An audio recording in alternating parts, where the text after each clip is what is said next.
Hello, friends. Did you know that nearly 80% of those who watch my videos aren't subscribed? If you enjoy the content, I'd truly appreciate it if you hit that subscribe button. It helps a lot. Also, don't forget to leave a like and share your thoughts in the comments. Your interaction not only supports the channel's growth, but also helps these stories reach more people. Thank you all for being here. By the way, where are you watching from? Let me know in the comments. I was driving my nightly patrol through the dark, deserted roads of Maple Grove, Texas, when the radio crackled to life with a voice I'd never forget. It was a late October night, the kind of night when the wind howls low over empty fields, and the moon hangs like a silent sentinel in the sky.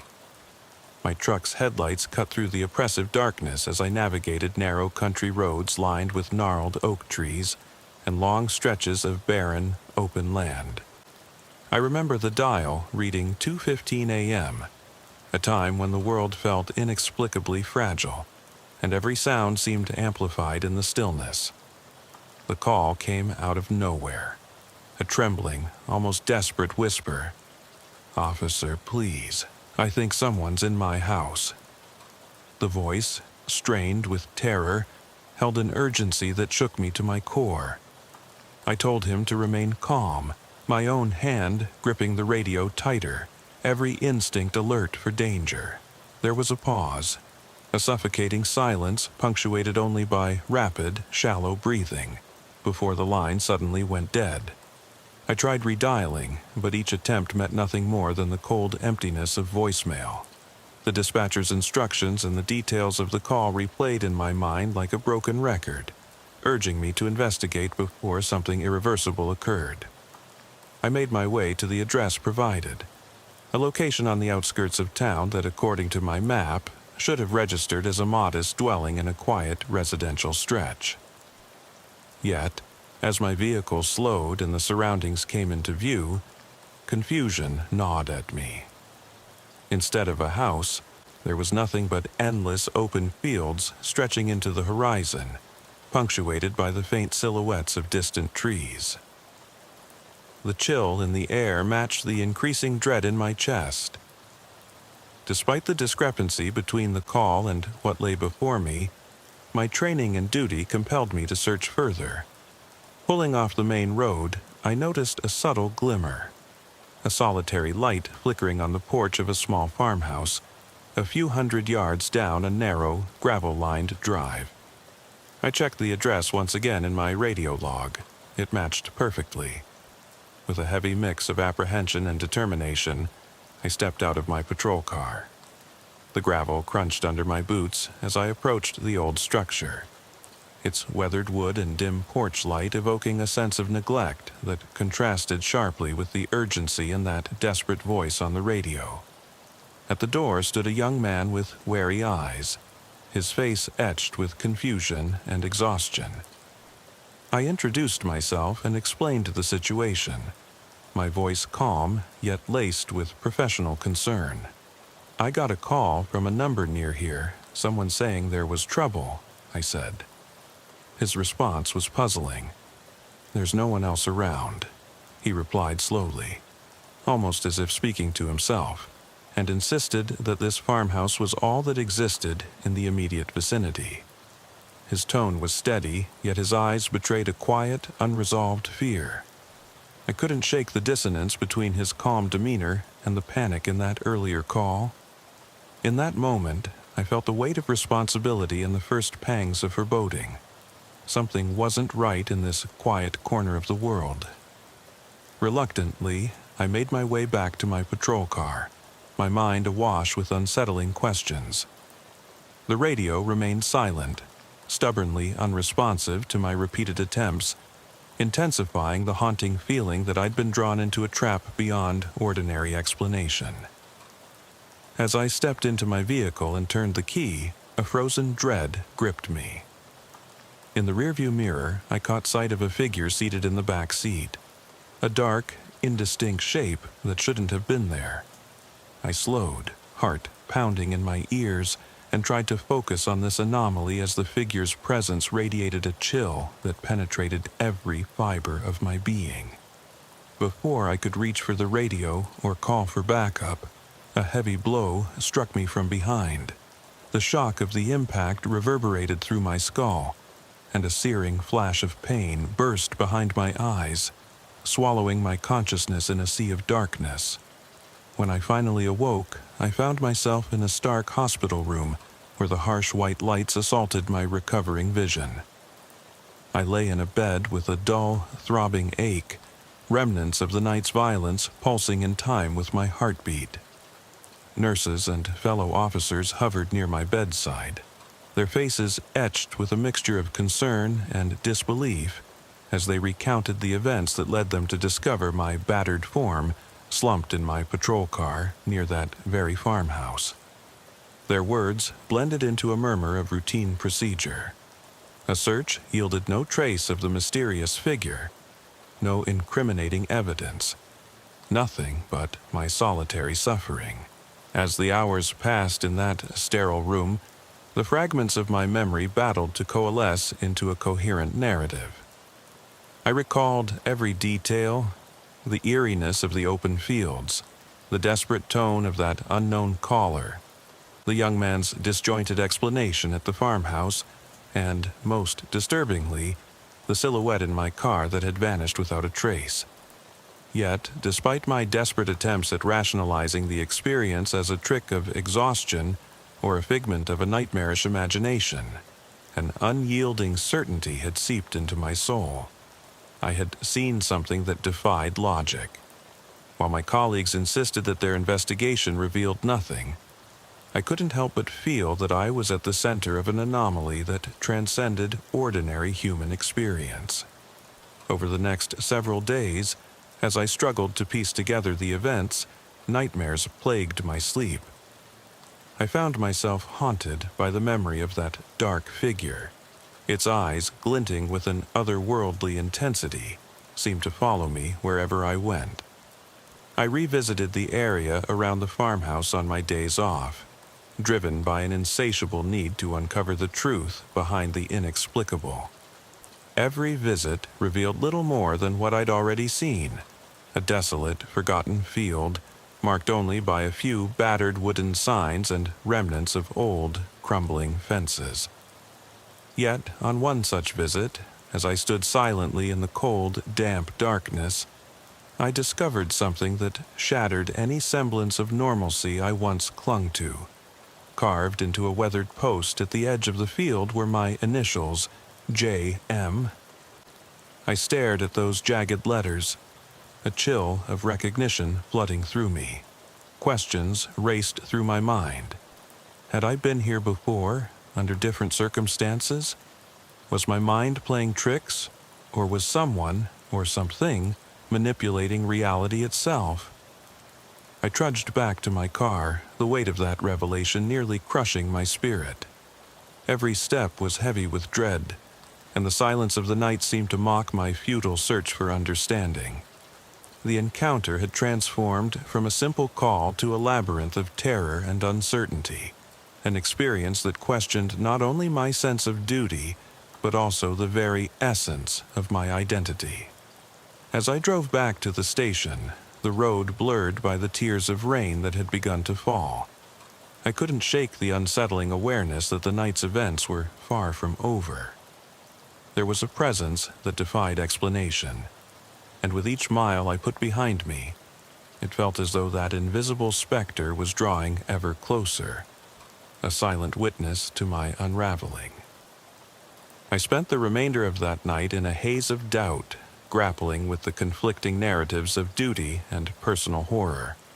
The hospital's antiseptic corridors provided no solace, only stark reminders of my own vulnerability. In the quiet moments before sleep, memories of that shadowed figure and the inexplicable carving of my initials stirred within me an overwhelming sense of isolation and despair. The more I tried to reconcile the logical with the paranormal, the deeper I fell into a vortex of fear and self-doubt, a dark precipice from which there seemed to be no return. And so, even as the sun reluctantly rose over the horizon the next morning, its pale light doing little to dispel the lingering darkness in my mind. I realized that nothing in my life would ever be the same again. As I attempted to resume the monotonous rhythm of my daily duties, the incident followed me like a persistent whisper in every quiet corner of Maple Grove. The local community remained oblivious to the ghostly terror that had infiltrated my patrol that fateful night. Yet I was unmistakably marked by its presence. Colleagues regarded my experience with a mixture of sympathy and skepticism, cautioning me to be careful with my recollections lest they be dismissed as mere effects of post-traumatic stress. I, however, could not ignore the gnawing feeling that I had inadvertently stepped into a realm where the boundary between life and death, reality and nightmare, had become irreparably blurred. In the ensuing days, restless nights became my constant companion as I scoured every file and record at the station for any link to that untraceable address or the mysterious caller. The investigation led me through a web of overlooked reports, unconnected anomalies, and eerie coincidences. Every conversation on the precinct's worn-out intercom, every hushed whisper in the break room seemed to carry an undercurrent of something sinister lurking beneath the ordinary. The more I delved, the more it became apparent that Maple Grove held secrets well beyond the comprehension of its unsuspecting residents. And as I pieced together fragments of testimonies from long-retired officers and local townsfolk who spoke of ghostly apparitions and inexplicable vanishings, the magnitude of what I had encountered began to reveal itself in terrifying clarity. The deeper I dug, the more I found my own history intertwined with the fabric of this small town's folklore. A long-forgotten scandal involving a string of disappearances decades ago, whispered accounts of a vengeful spirit taking the form of a lost son, and even hints that my own family might have been entangled in these dark events. All of it coalesced into a portrait of Maple Grove as a crucible of restless souls and buried sins. Every shadow on the periphery of my vision was now imbued with an ominous significance. Every creak in the silence of my office at night, a reminder that there were forces at work that no amount of training or rational thought could ever hope to understand. I eventually returned to the abandoned field under the oppressive veil of dusk. The rain had subsided to a quiet drizzle, and the air was heavy with the scent of damp earth and decay. I walked slowly, nearly mechanically, toward the weathered post where my initials were etched deep into the wood. My hands trembled as I traced the letters with a calloused fingertip, each stroke an echo of my internal torment. In that solitary moment, it seemed as though the darkness itself was breathing, its silent exhalations caressing the edges of my sanity. The field, with its unending rows of wild, untamed grass, and the distant mournful cry of a nightbird, whispered unspeakable truths that I wasn't sure I was meant to hear. I pressed on into the night, driven by a need to confront the inexplicable horrors that had invaded my life. The further I ventured, the more palpable the atmosphere of dread became. Shadows danced at the fringes of my vision, and at times I swore I could hear the faint echo of whispered voices, a chorus of desperate pleas and mournful lamentations that seemed to rise from the very earth beneath my feet. In moments of fleeting clarity, I recalled the young man's puzzled expression, the subtle wariness in his eyes as he denied the existence of anything amiss. His words had hinted at a hidden truth, a dark secret nestled within the seemingly tranquil facade of this forgotten land. And as I trudged deeper into that forbidding expanse, the idea that I was being led into a trap crafted by forces beyond mortal control grew more compelling with each step. The revelations mounted gradually, their weight crushing the fragile remnants of my once steadfast resolve. I began noticing patterns, a recurring series of unexplained occurrences that seemed to converge on the very night of the attack. A peculiar shift in the local radio frequency late at night, inexplicable echoes in empty rooms, and an ever-present sense of being watched haunted my every move. Each discovery chipped away at my certainty, forcing me to confront the possibility that the horrors I had encountered were not isolated events, but part of a larger, malevolent tapestry woven into the very fabric of Maple Grove. The nights turned into an endless parade of torment. Every time I closed my eyes, vivid images of that shadowed figure would surge forth, its eyes burning with a predatory intensity. I began to question my own sanity, wondering if the relentless pressure was distorting my perceptions of reality. Friends and colleagues advised me to take leave, to step back from a case that appeared to be nothing more than an elaborate illusion born out of exhaustion and grief. Yet, no matter how much I tried to distance myself, the relentless pull of that mystery, of the unyielding darkness that had claimed me so completely, kept drawing me back. I was caught in a vicious cycle of investigation and dread, an inescapable nightmare from which each new revelation only deepened the torment. In those long, sleepless hours, I documented every detail, every fleeting sensation, desperate to capture the truth before it slipped away like smoke through my trembling fingers. The pages of my notebook overflowed with hurried scrawls, incomplete observations, and questions that had no immediate answers. I documented the distinct chill in the air as I approached the farmhouse, the subtle sound of my own heartbeat echoing in the silence, and the unbearable weight of knowing that something was watching me from the darkness. With every step, it became painfully evident.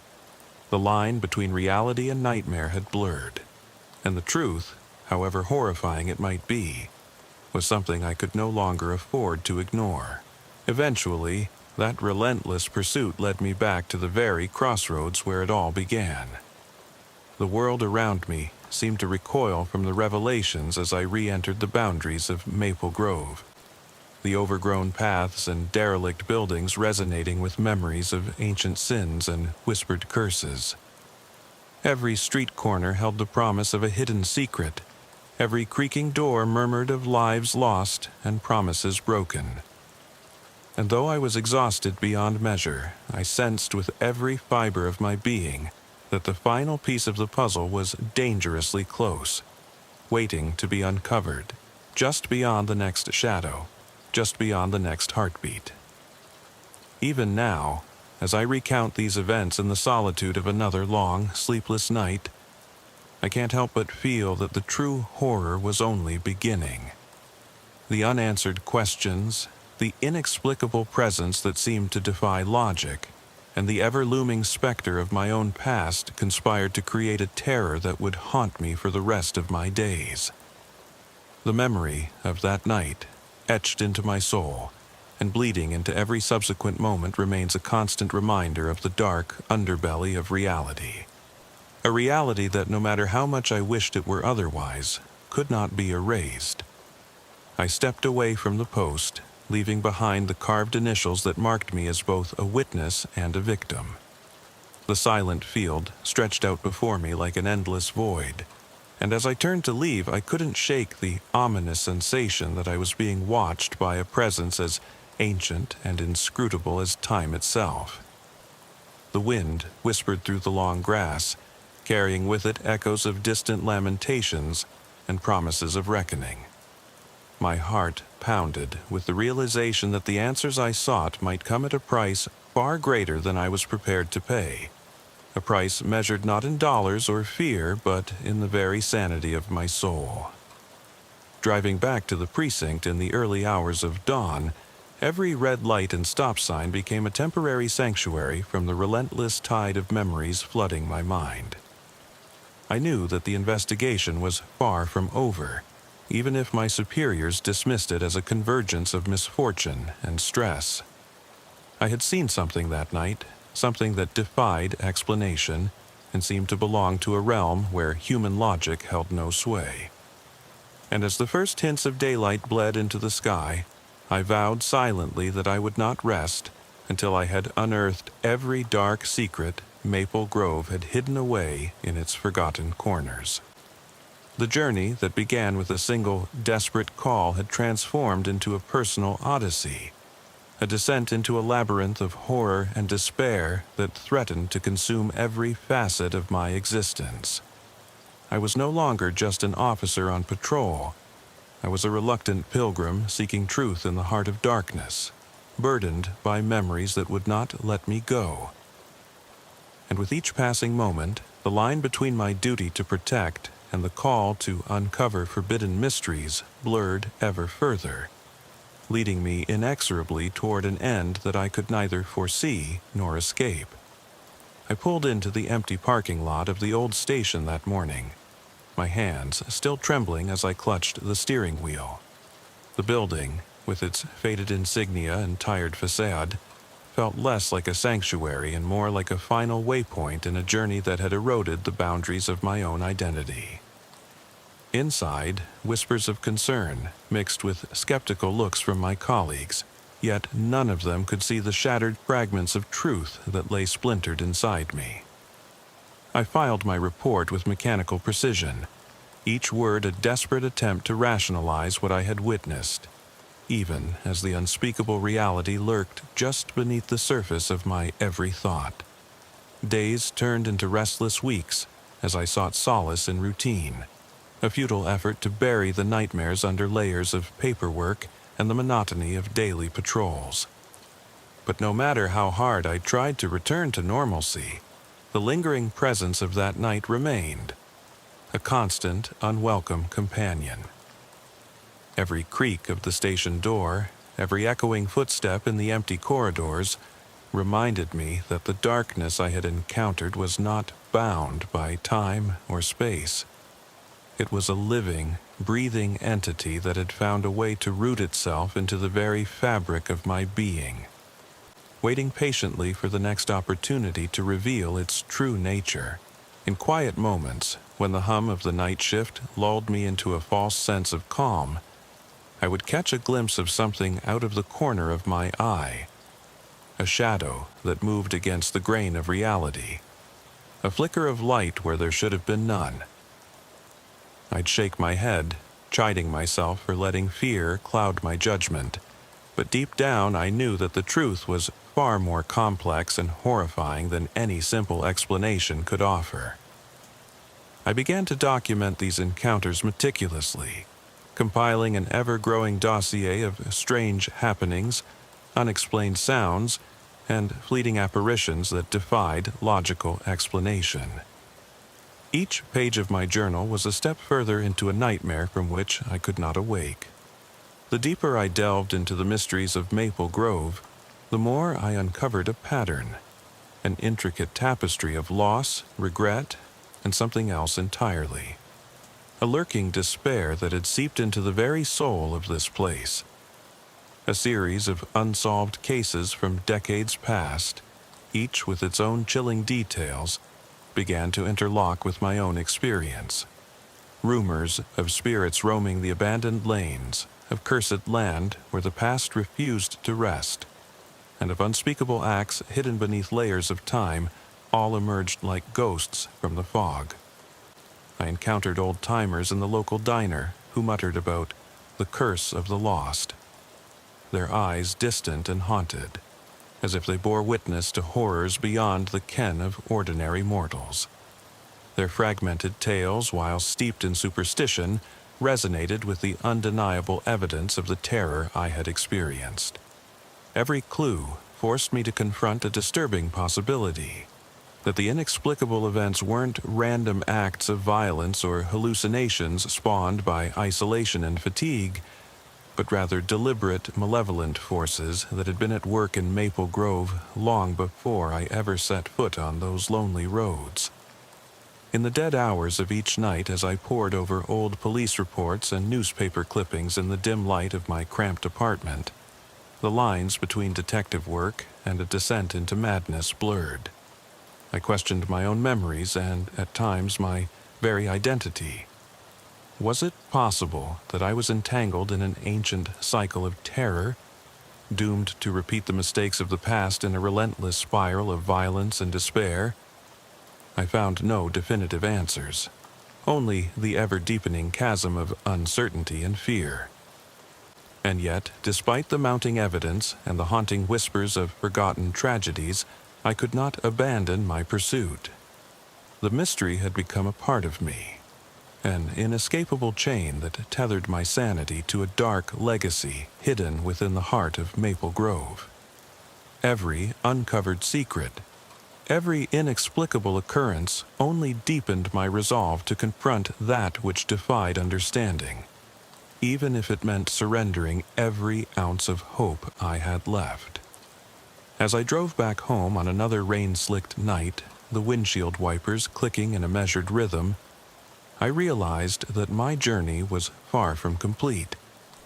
The haunting images of that shadowed figure, the carved initials echoing my own identity, and the murmurs of a tortured past reverberated in my mind with relentless persistence. The final pieces of this nightmarish puzzle remained tantalizingly out of reach, daring me to uncover the hidden truth that lay beneath the surface of every whispered secret and every chilling silence. And in that moment, as I merged onto the lonely highway under a starless sky, I couldn't help but wonder, was I chasing a phantom, a specter born from my own tormented memories? Or was there a greater, more sinister force at work in the dark corners of Maple Grove?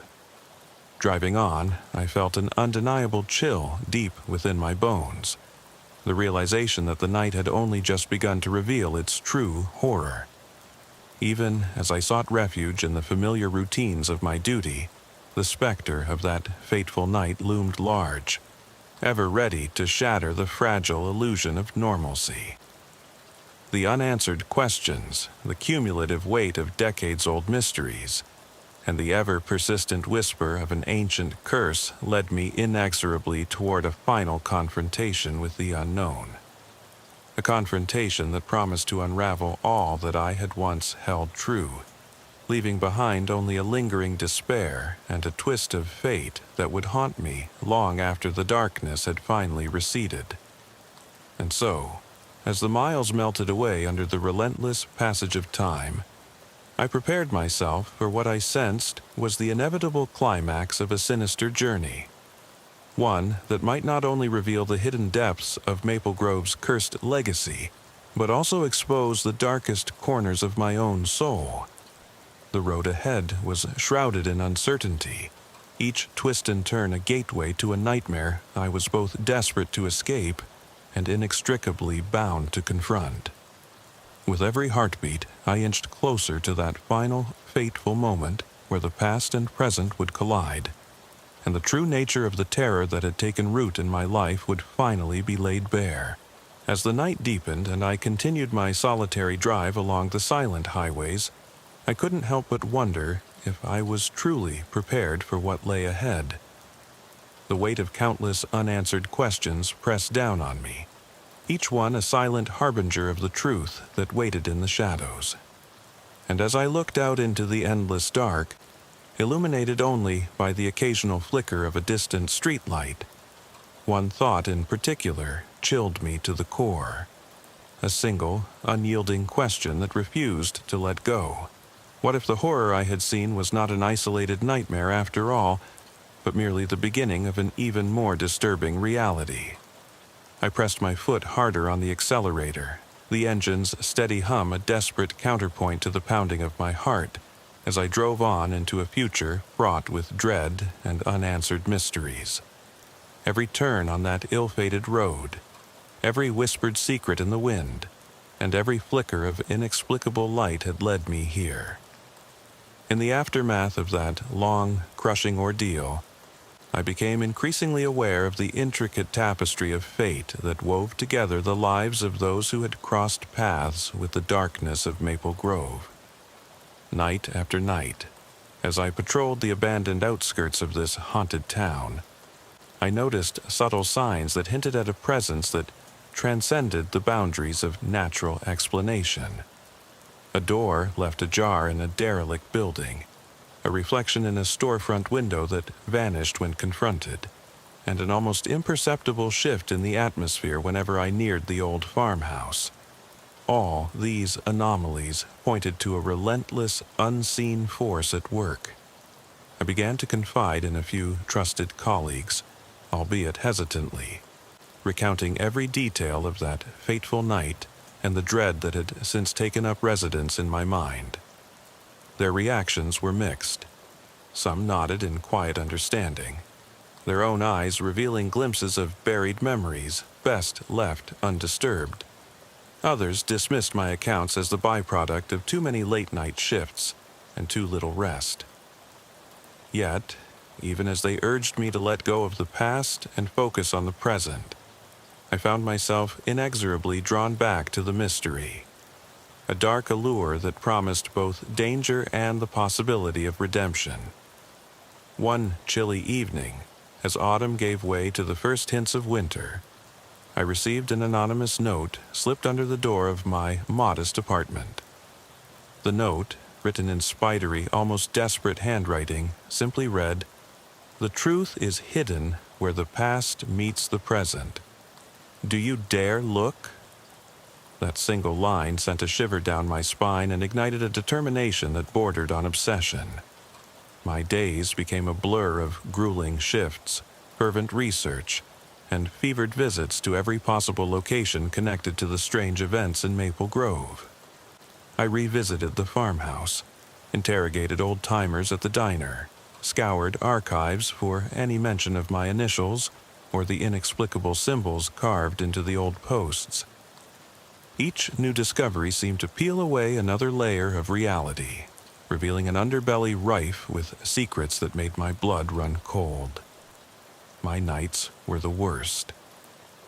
Alone in the dim light of my study, with rain tapping incessantly on the window, I pored over ancient maps, newspaper clippings, and scribbled notes in a desperate bid to find coherence in the chaos.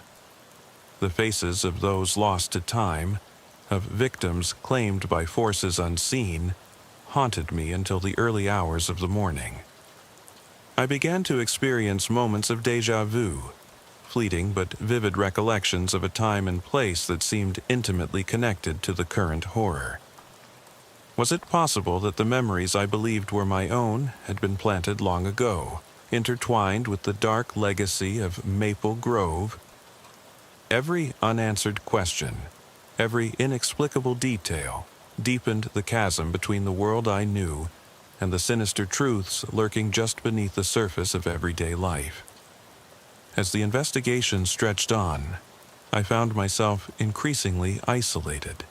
Friends and family grew distant, unable to understand the depths of my torment or the relentless pull of a mystery that refused to be unraveled. The faces of my colleagues began to blur with those of strangers whose haunted eyes stared back at me from the sepia-toned photographs in old case files. I even started to lose sleep, my mind a chaotic battleground where reason warred with terror, and every tick of the clock was a reminder of the impending inevitability of fate. My every instinct screamed that something was coming, an ominous reckoning that would force me to confront the darkest corners of my past and the inexplicable reality that now consumed me. One fateful night, as I returned to the precinct after a long shift, a subtle but chilling sensation washed over me. The corridors were eerily silent, the usual hum of activity replaced by an almost palpable stillness. In that moment, I felt the oppressive weight of unseen eyes following my every step. The glowing lights overhead flickered briefly, as if disturbed by an invisible force, and I wondered if it was just a malfunction or a silent warning. I tried to shake off the discomfort, attributing it to fatigue and the lingering memories of that brutal encounter. Yet the feeling persisted as I made my way to the evidence locker, a place that now seemed to harbor more questions than answers. Inside that cold, dark room, surrounded by boxes of forgotten artifacts and dusty relics of unsolved cases, I discovered something that sent a fresh wave of nausea through me. Taped to the back of one of the boxes was a faded photograph of the old farmhouse, taken decades ago. In the background of the image, almost hidden by the passing of time, was a figure whose eyes burned with an intensity that was all too familiar. A face that mirrored my own haunted expression from that long, dreadful night. My hands trembled as I examined the photograph, each detail etching itself into my memory. The angles of the building, the placement of that solitary light on the porch, even the way the night seemed to swallow the edges of the frame. It was as if the picture had been deliberately planted to tell me something I wasn't ready to accept. I remember that night as if it were etched into my very soul, a night that still haunts every quiet moment I steal between shifts. The call came in as I was patrolling a desolate stretch of Burlington's outskirts. A trespassing report at the old McNeil mansion on the banks of the Delaware River had set my pulse racing. I pulled my cruiser to a stop beneath the low-hanging trees, their silhouettes trembling against the weak glow of a cloud-obscured moon. The mansion loomed in the distance, a crumbling relic built in 1894 for Andrew H. McNeil and his family, abandoned since 1974, its dark windows like eyes peering into a secret past. With a mix of duty and dread, I radioed dispatch for backup and proceeded cautiously toward the property, my every sense on high alert as the cool night air pressed against me. My footsteps on the cracked pavement sounded unnaturally loud as I approached the mansion, the weight of responsibility heavy on my shoulders. I recalled the warnings. Burlington was notorious for its unsettling history and disproportionate crime statistics, but it was the uncanny legends of this very mansion that sent a shiver down my spine. As I examined the perimeter, I discovered a smashed lower window that beckoned me inside. The glass shards glittered like malevolent stars on the ground, and the whispered sound of a gentle wind mingled with my own rapid breathing. My grip on the radio tightened as I announced, "Officer Davis here. I'm entering the premises, requesting immediate backup." The static in the response did nothing to ease the nervous flutter in my chest. Stepping through the broken window, I was met by a musty, suffocating darkness, punctuated only by the intermittent beams of my flashlight. The living room lay in disarray. Decades of neglect had transformed the once grand space into a chaotic jumble of broken furniture, debris and remnants of a life long past. Each careful step disturbed a thin blanket of dust that seemed to cling to every surface, as though the mansion itself mourned its lost vibrancy. Every creak of the old floorboards under my weight resonated in my ears like an ominous drumbeat. Despite my training and the steady presence of my hand resting near my holster, an overwhelming sense of isolation and foreboding began to creep in. The silence was deafening, punctuated only by the occasional rustling of loose paper and the distant sound of dripping water echoing down a long corridor. Moving cautiously toward a narrow staircase that spiraled upward into the murk, I couldn't help but question the nature of this intrusion. Had these trespassers expected to find solace in a dilapidated relic of the past? My mind raced through rational possibilities, but deep down, I sensed that something was profoundly wrong. As I ascended, the air grew colder, and my flashlight flickered in a way that made me doubt its reliability. I reached a landing where the corridor bifurcated into several narrow hallways. In one of those hallways, a soft, almost imperceptible thud came from behind a closed door. My heart pounded, and I hesitated. A brief moment where instinct and duty warred within me. I whispered, as if to reassure myself more than any unseen threat, "Stay focused, Officer Davis. It's just a trespasser." But the tremor in my voice betrayed the uncertainty gnawing at me. I pressed on, every step laden with the silent prayer that this was a mundane break-in rather than something far more sinister. I pushed open a heavy door into a cramped study that still held traces of its former grandeur. Faded wallpaper and dusty portraits of somber-faced ancestors looked on as I methodically scanned the room.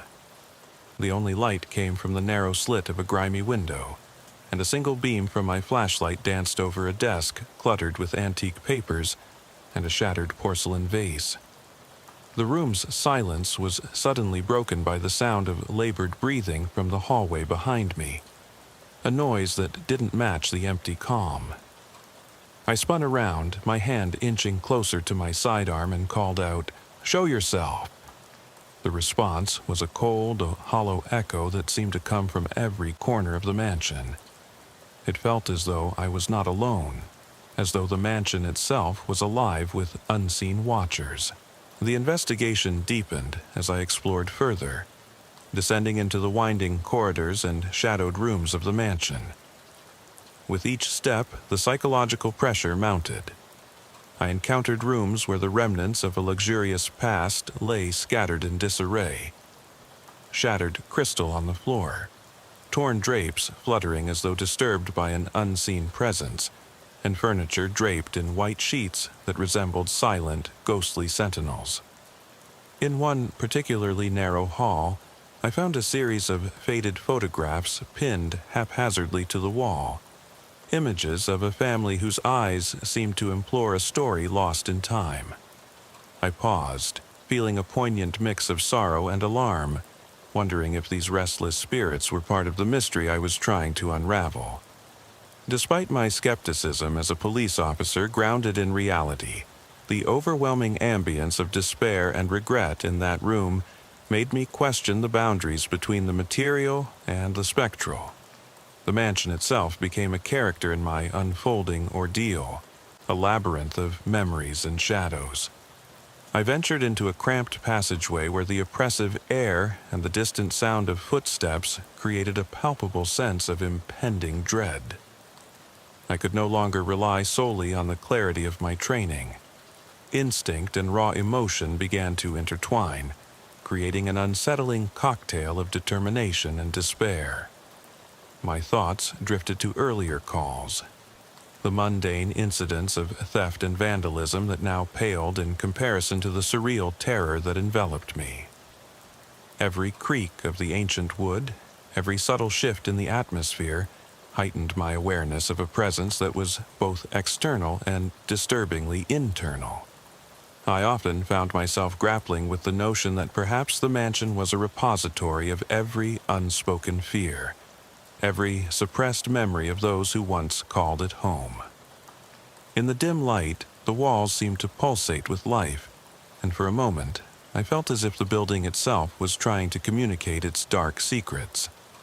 As I pressed deeper into the mansion's heart, I discovered a narrow set of stairs leading to a second-floor corridor lined with rooms that whispered of past tragedies.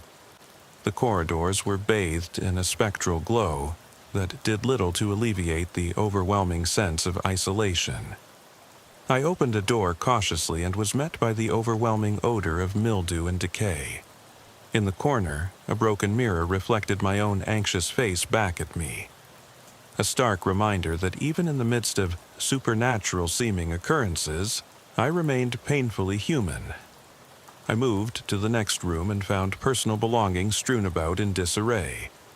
A child's toy, a half-burned photograph, and a diary with pages filled in trembling handwriting. Flipping through the diary, my breath caught as I read fragments of despair, anger, and foreboding. The words spoke of loss, betrayal, and a darkness that crept into every waking moment. It was as if the mansion was not just a haunted relic, but a monument to a tragedy that had long ago been buried, only to resurface on nights like these. I was interrupted by a sudden heavy thud coming from outside, a sound that echoed in the vast emptiness of the hall. My radio crackled, barely audible beneath the pounding of my heart. "Officer Davis, report in. Any sign of—" The words died on my tongue as I strained my ears, trying to decode the symphony of noises that now punctuated my investigation. The soft weeping of wind, the low groans of settling wood, and a desperate, irregular cadence that almost resembled footsteps. It was at that moment that I realized I was not chasing mere vandals or thrill-seekers. This was something else. A creeping, sinister force that clawed at the edges of my sanity and made me question the very nature of what I was confronting. The mansion's oppressive atmosphere wrapped around me like a shroud, and I felt an overwhelming urge to flee, even as my duty kept me rooted in place. With every step I took, the boundary between objective duty and subjective terror began to blur. I found myself pacing hallways where I could sense eyes watching me, and I caught fleeting glimpses of figures in the periphery of my vision, shapes that vanished as soon as I focused on them. In one particularly harrowing moment, I heard a voice, soft and mournful, drifting from a hidden corner of the mansion. "Help me." It was not a shout, but a quiet lament that seemed to resonate directly in my chest. I froze, the chill of that single word infecting my blood with ice. I reloaded my weapon, trying to convince myself that it was merely an echo of my own imagination, a trick played by isolation and fatigue. But as I moved further into the darkness, the strain on my nerves grew too heavy to bear. I questioned if I was still chasing a trespasser, or if I had inadvertently stepped into a realm where logic and reason no longer applied. Every room, every corridor of that forsaken mansion brought new revelations and new horrors. I began to piece together the fragments of a story that extended far beyond a simple break-in. It was as if the mansion had absorbed the tragic energies of every soul that had ever haunted its halls, and now they sought to speak through the silence. My training as an officer, the hardened rationality of my everyday life, was slowly eroding under the weight of memories that were not my own. The despair in the diary, the silent testimony of broken objects, and the inexplicable phenomena I witnessed combined to form an overwhelming narrative of loss and betrayal. I realized that I was not just investigating a scene of criminal trespass. I was becoming entangled in a web of sorrow and malevolence spun over decades. The line between duty and personal torment blurred further when I caught sight of a familiar relic, a badge tarnished and engraved with the name of a fallen officer whose image had haunted me in childhood. The coincidence, or perhaps a cruel twist of fate, sent waves of guilt and fear crashing over me. As the night wore on and the mansion's secrets deepened, I experienced moments of emotional breakdown that left me questioning my own sanity. In a quiet, forgotten room dominated by a single, cracked window, I allowed myself a moment of vulnerability. I sank onto an old, dusty armchair and closed my eyes, trying to gather the scattered pieces of my courage. In that fleeting interlude, I felt as though I were reaching out to the lost souls of the mansion, seeking solace in the shared pain of our existence. Tears, hot and unbidden, traced silent paths down my cheeks as I listened to the inconsolable whispers carried by the wind. It was a moment that shattered the stoic facade I had clung to for so long, a reminder that even a hardened police officer is not immune to the crushing weight of despair. I could almost feel the tangible presence of sorrow hovering beside me, a silent companion that made every breath a battle between hope and hopelessness. I clutched my radio as I forced myself to rise, determined to continue my duty despite the darkness that threatened to consume me. The mansion, with its labyrinthine corridors and unyielding gloom, still harbored secrets that needed to be unearthed. I resumed my investigation with the same grim determination that had defined my career, though every step was now laden with the raw, unfiltered agony of confronting the inexplicable. The echoes of my own faltering heartbeats became the soundtrack to my solitary quest through the mansion's decaying entrails. I could feel the weight of unseen eyes tracking my every move, and each new discovery deepened the mystery of what lay beyond the veil of normalcy. I began to suspect that the mansion itself was a vessel, a repository for the emotions of those it had once sheltered and those it now condemned. And as I pushed onward, a singular, horrifying thought gnawed at my resolve. If the ghosts of the past were as real as my trembling hand on the radio, what then remained of the present? The silence was eventually broken by the arrival of my backup. The steady hum of additional officers and the sudden burst of coordinated voices providing a temporary reprieve from the suffocating solitude. We regrouped in the foyer, where the faint traces of fading golden light from a street lamp fought a losing battle against the encroaching darkness. I recounted my discoveries, my voice a blend of professional detachment and personal fear. My colleagues, seasoned and battle-hardened, exchanged uneasy glances as they absorbed the gravity of my words. Together, we scoured the mansion, retracing my steps and exploring every hidden niche in search of evidence. Yet, for all our efforts, the presence that had plagued me throughout the night remained elusive, like a shadow that danced just beyond the reach of our flashlights. Our search led us to a narrow, secluded corridor that ended in a small chamber adorned with relics of a bygone era, a room where the air felt heavier and time itself appeared to be suspended. There, among the scattered remnants of the past, we found a series of cryptic notes scribbled on worn pieces of paper. They hinted at secret rituals, desperate pleas for redemption, and a profound sense of abandonment that seemed to echo the mansion's very foundation. I held one of the fragile sheets in my hands as I read, each word intensifying the mystery. It was clear that the occupants of this place had suffered unspeakable torment, their voices silenced by a force that refused to let them go. In that room, the oppressive atmosphere reached its zenith, and I could no longer ignore the feeling that I had become an unwitting participant in a cosmic tragedy, one that defied the straightforward logic of my training as a police officer. Even as we prepared to call it a night and leave the mansion behind, a final, inexplicable incident forced me to pause. One of the backup officers discovered a small, leather-bound journal tucked away in a crevice behind an old bookshelf in the corridor. The journal's entries were fragmented, yet they spoke with clarity of a relentless darkness creeping into the lives of those who sought refuge within these walls. There were meticulous accounts of moments filled with terror, accounts that described sensations of suffocating despair and the profound isolation of being trapped between life and death. As I flipped through the fragile pages, I realized that these entries were not written by a mere trespasser, but by someone who had once been intimately acquainted with the mansion's malevolent nature. The words etched there resonated with the same dread I had been feeling all night. And in that moment I understood that the mansion was more than an abandoned structure.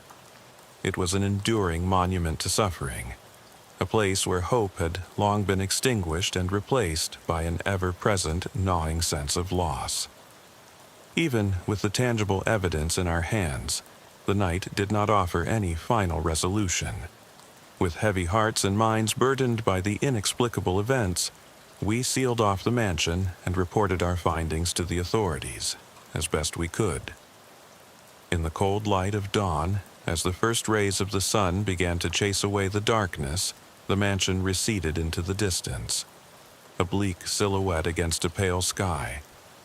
I returned to my cruiser, still reeling from the weight of the experiences that had unfolded within those cursed walls.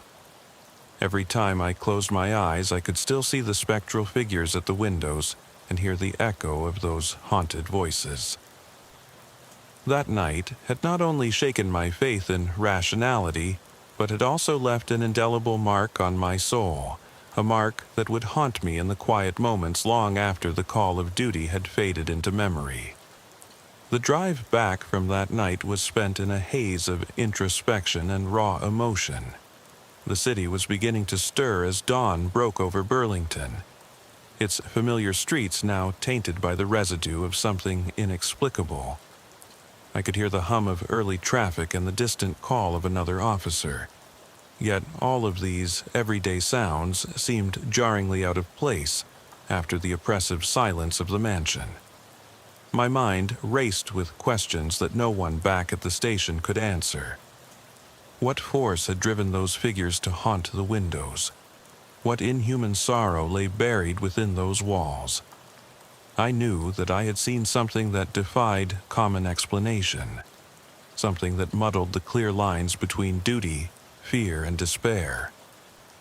Over the following days, I found myself rewatching the events of that night over and over in my mind. Every creak of the mansion's aging wood, every murmur of the wind against shattered glass, and every fleeting glimpse of a spectral face would return unbidden in my thoughts. I began to experience moments of crippling anxiety during the quiet lulls of a shift, moments when the voices of the past seemed to speak directly to me. In the solitude of my apartment, the journal we had recovered became a focal point for my obsession. I spent long hours poring over its cryptic entries, trying to understand a narrative that was as fragmented as it was chilling. The more I read, the more I began to question everything I had taken for granted about the nature of reality. The rational world I had built as a police officer was crumbling, replaced by a nightmarish tableau where the line between the physical and the metaphysical had become indistinguishable. Sleep, once a refuge, turned into a battleground of relentless nightmares. Dreams of the mansion, a place of endless corridors, anguished whispers, and phantom silhouettes, invaded my every rest.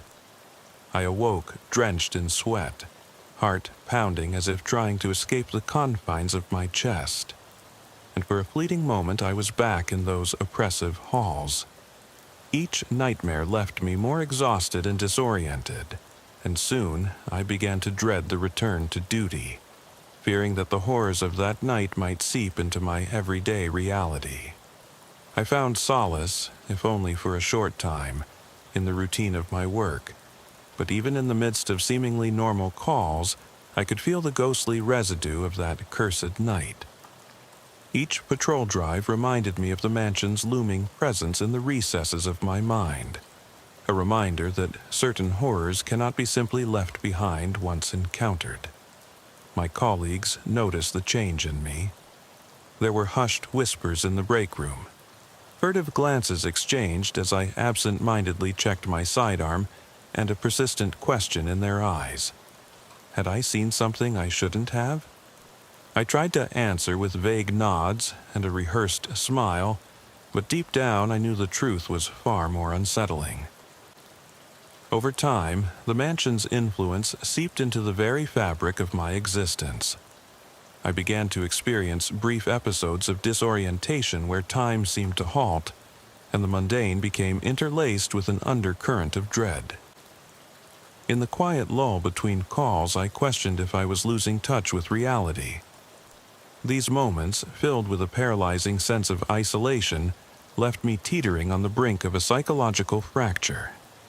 A fracture that threatened to expose me to the abyss lurking just beneath the surface of our everyday lives. In the midst of all this inner turmoil, one particular incident forced me to confront the potential consequences of my experiences. A routine traffic stop on a rainy evening escalated in a way I could never have anticipated. The suspect, a troubled young man with haunted eyes, claimed he was running from something, a presence that he said was relentlessly pursuing him. His words, barely more than a frantic whisper, echoed the sentiment I had been battling internally for weeks. I tried to remain professional, but as I escorted him to the patrol car, the overlap between my own experiences and his frantic narrative became uncomfortably apparent. Had the mansion left an indelible mark on not just me, but on those who inadvertently brushed its malignant aura? The idea unsettled me deeply, planting a seed of doubt about the nature of evil and the unseen forces that might be influencing our lives. Returning to the station that night, I took solace in the routine of filing reports and confiding in a few trusted colleagues. Yet, every detail I recorded about the mansion felt inadequate. A half-truth, a mere snapshot of a horror that defied logical explanation. I sat in my small, cramped office long after most had gone home, reviewing the audio recordings of my radio communications, trying to catch any nuance that might hint at an explanation. The static of the broadcast, the brief pauses, even the strained cadence of my own voice. All of these elements merged into a disquieting symphony that left me questioning the reality of what had transpired. I knew that the memory of that night would never fully fade, that it would continue to linger like a persistent shadow, challenging my perceptions and my understanding of the world. And so, as the days turned into weeks and the haunting memories refused to yield to the light of normalcy, I found myself increasingly isolated by the burden of what I had experienced. Every call, every quiet moment on patrol, carried echoes of the mansion's sorrowful lament. A reminder that once you've gazed into the abyss, it's impossible to completely turn away from its stare. The building remained there in my recollections, not as a physical structure but as a symbol of all the unresolved horrors and unanswered questions that life sometimes presents without warning. Even as I tried to put the events behind me and focus on the routine of duty, a nagging sensation persisted. A truth too terrible to face, a reality too obscure to ignore. I often wonder if the mansion was merely a physical location or if it was, in fact, a manifestation of every dark secret and suppressed emotion that had ever been part of Burlington's troubled history. The unanswered questions gnawed at me with a relentless ferocity. Questions about the boundaries between life and death, the tangible and the intangible, the known and the unfathomable.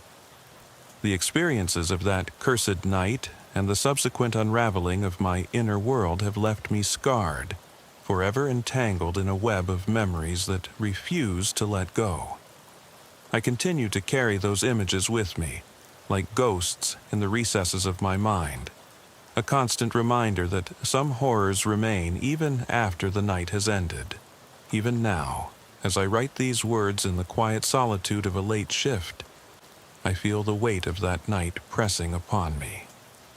The darkness is never far behind, and the silence is always pregnant with the possibility of something just beyond the threshold of understanding.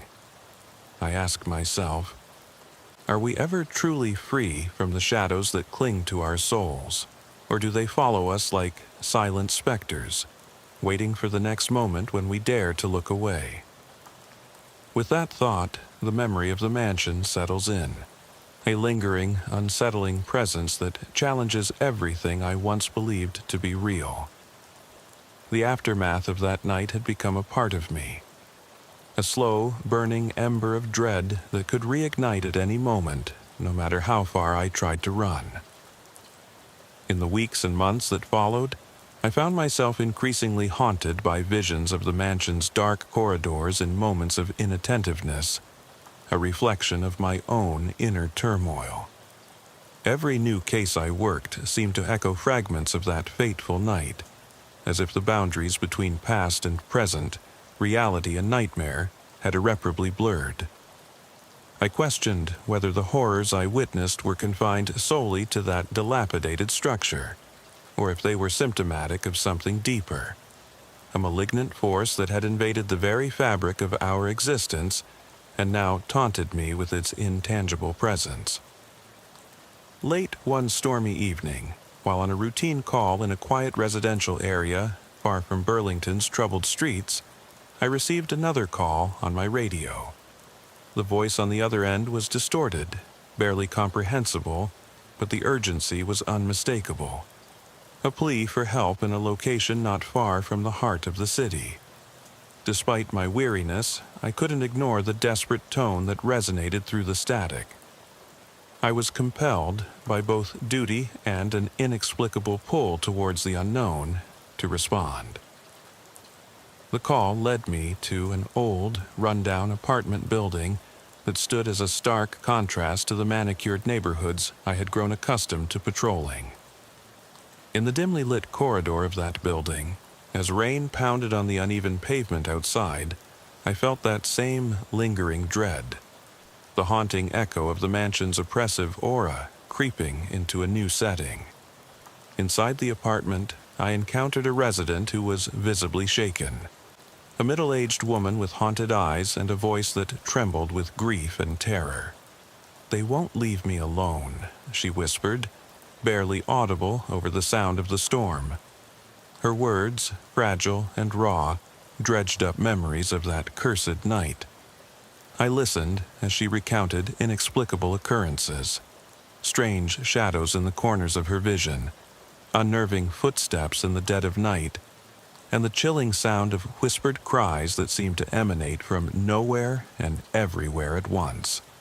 As I took her statement, my mind involuntarily wandered back to the spectral figures at the windows of the McNeil mansion, and I couldn't shake the feeling that some unseen, malevolent force was at play, a force that transcended the boundaries of individual places and seeped into the hearts of those touched by its insidious presence.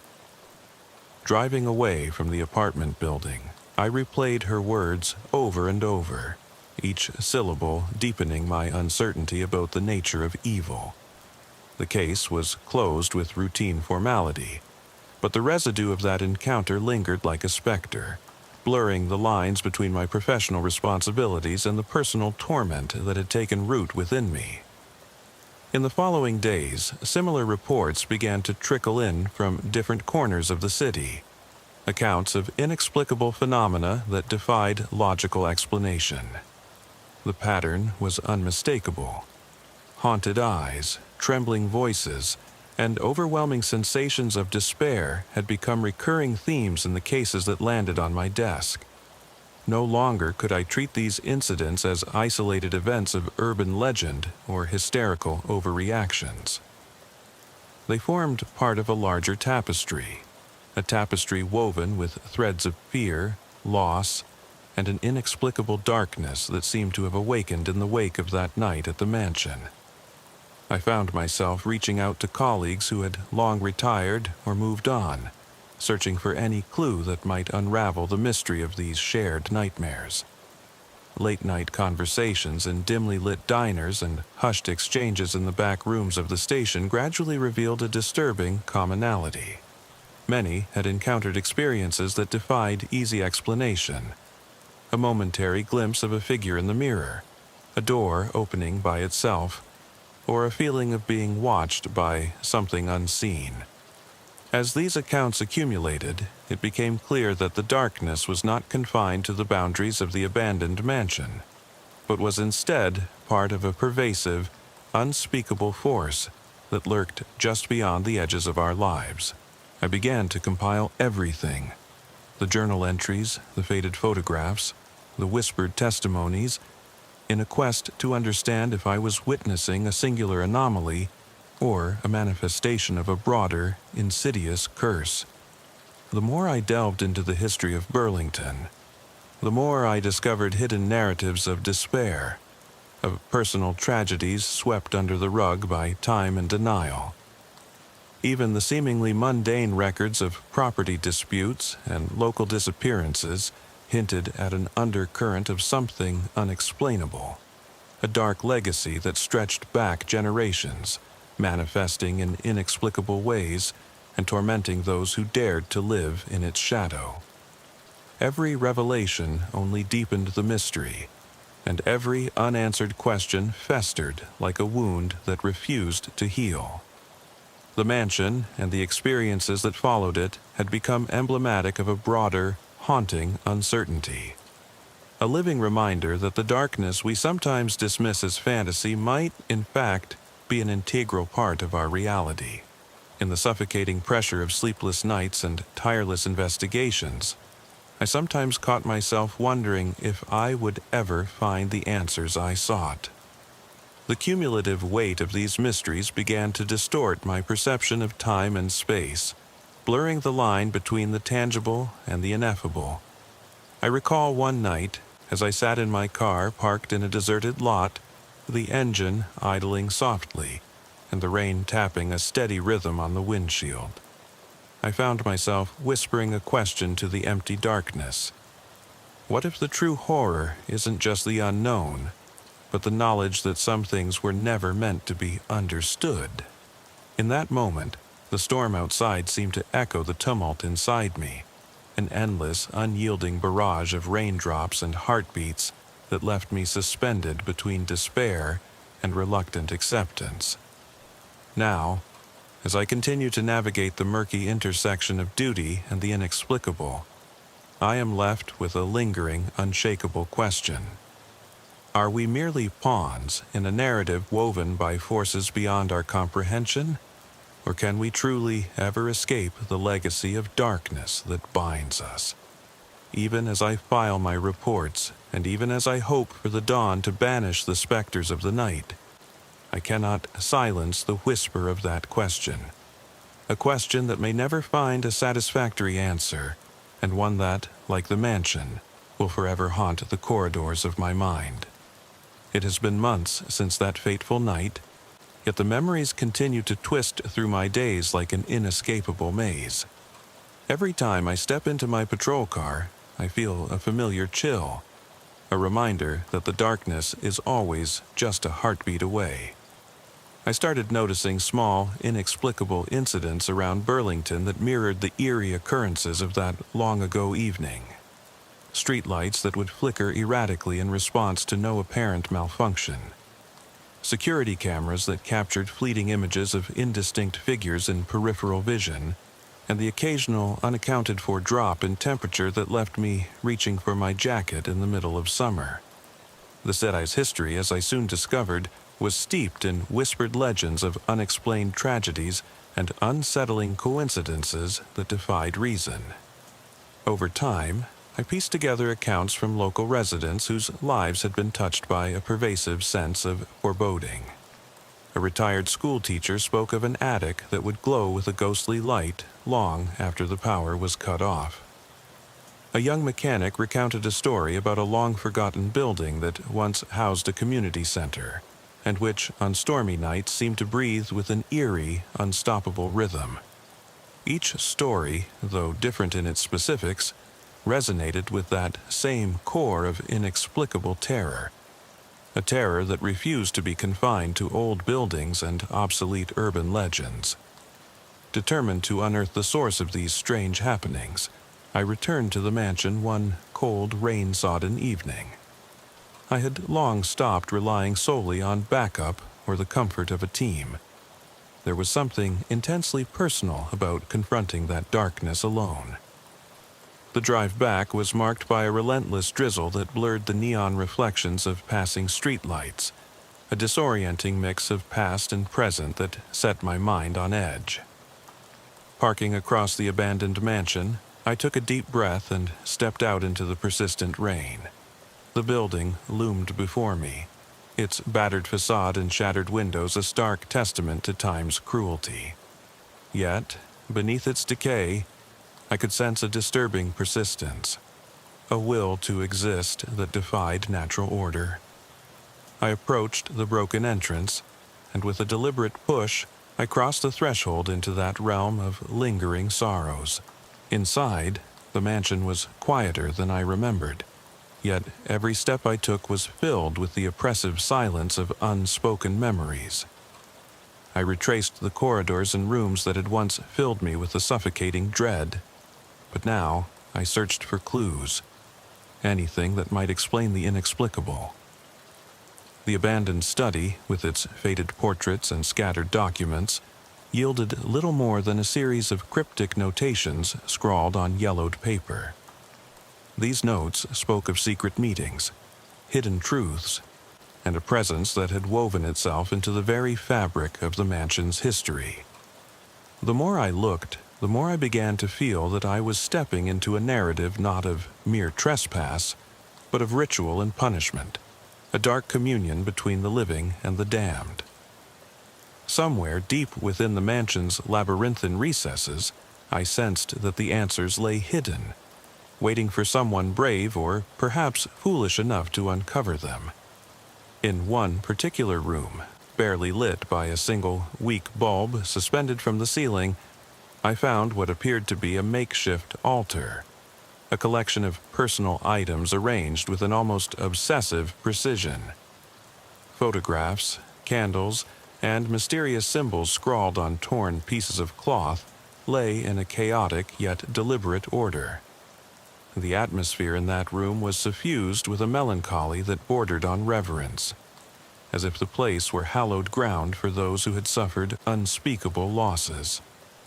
As I knelt to examine one of the photographs, I noticed that the faces in the image, though blurred by age, bore an uncanny resemblance to those in the journal I had studied.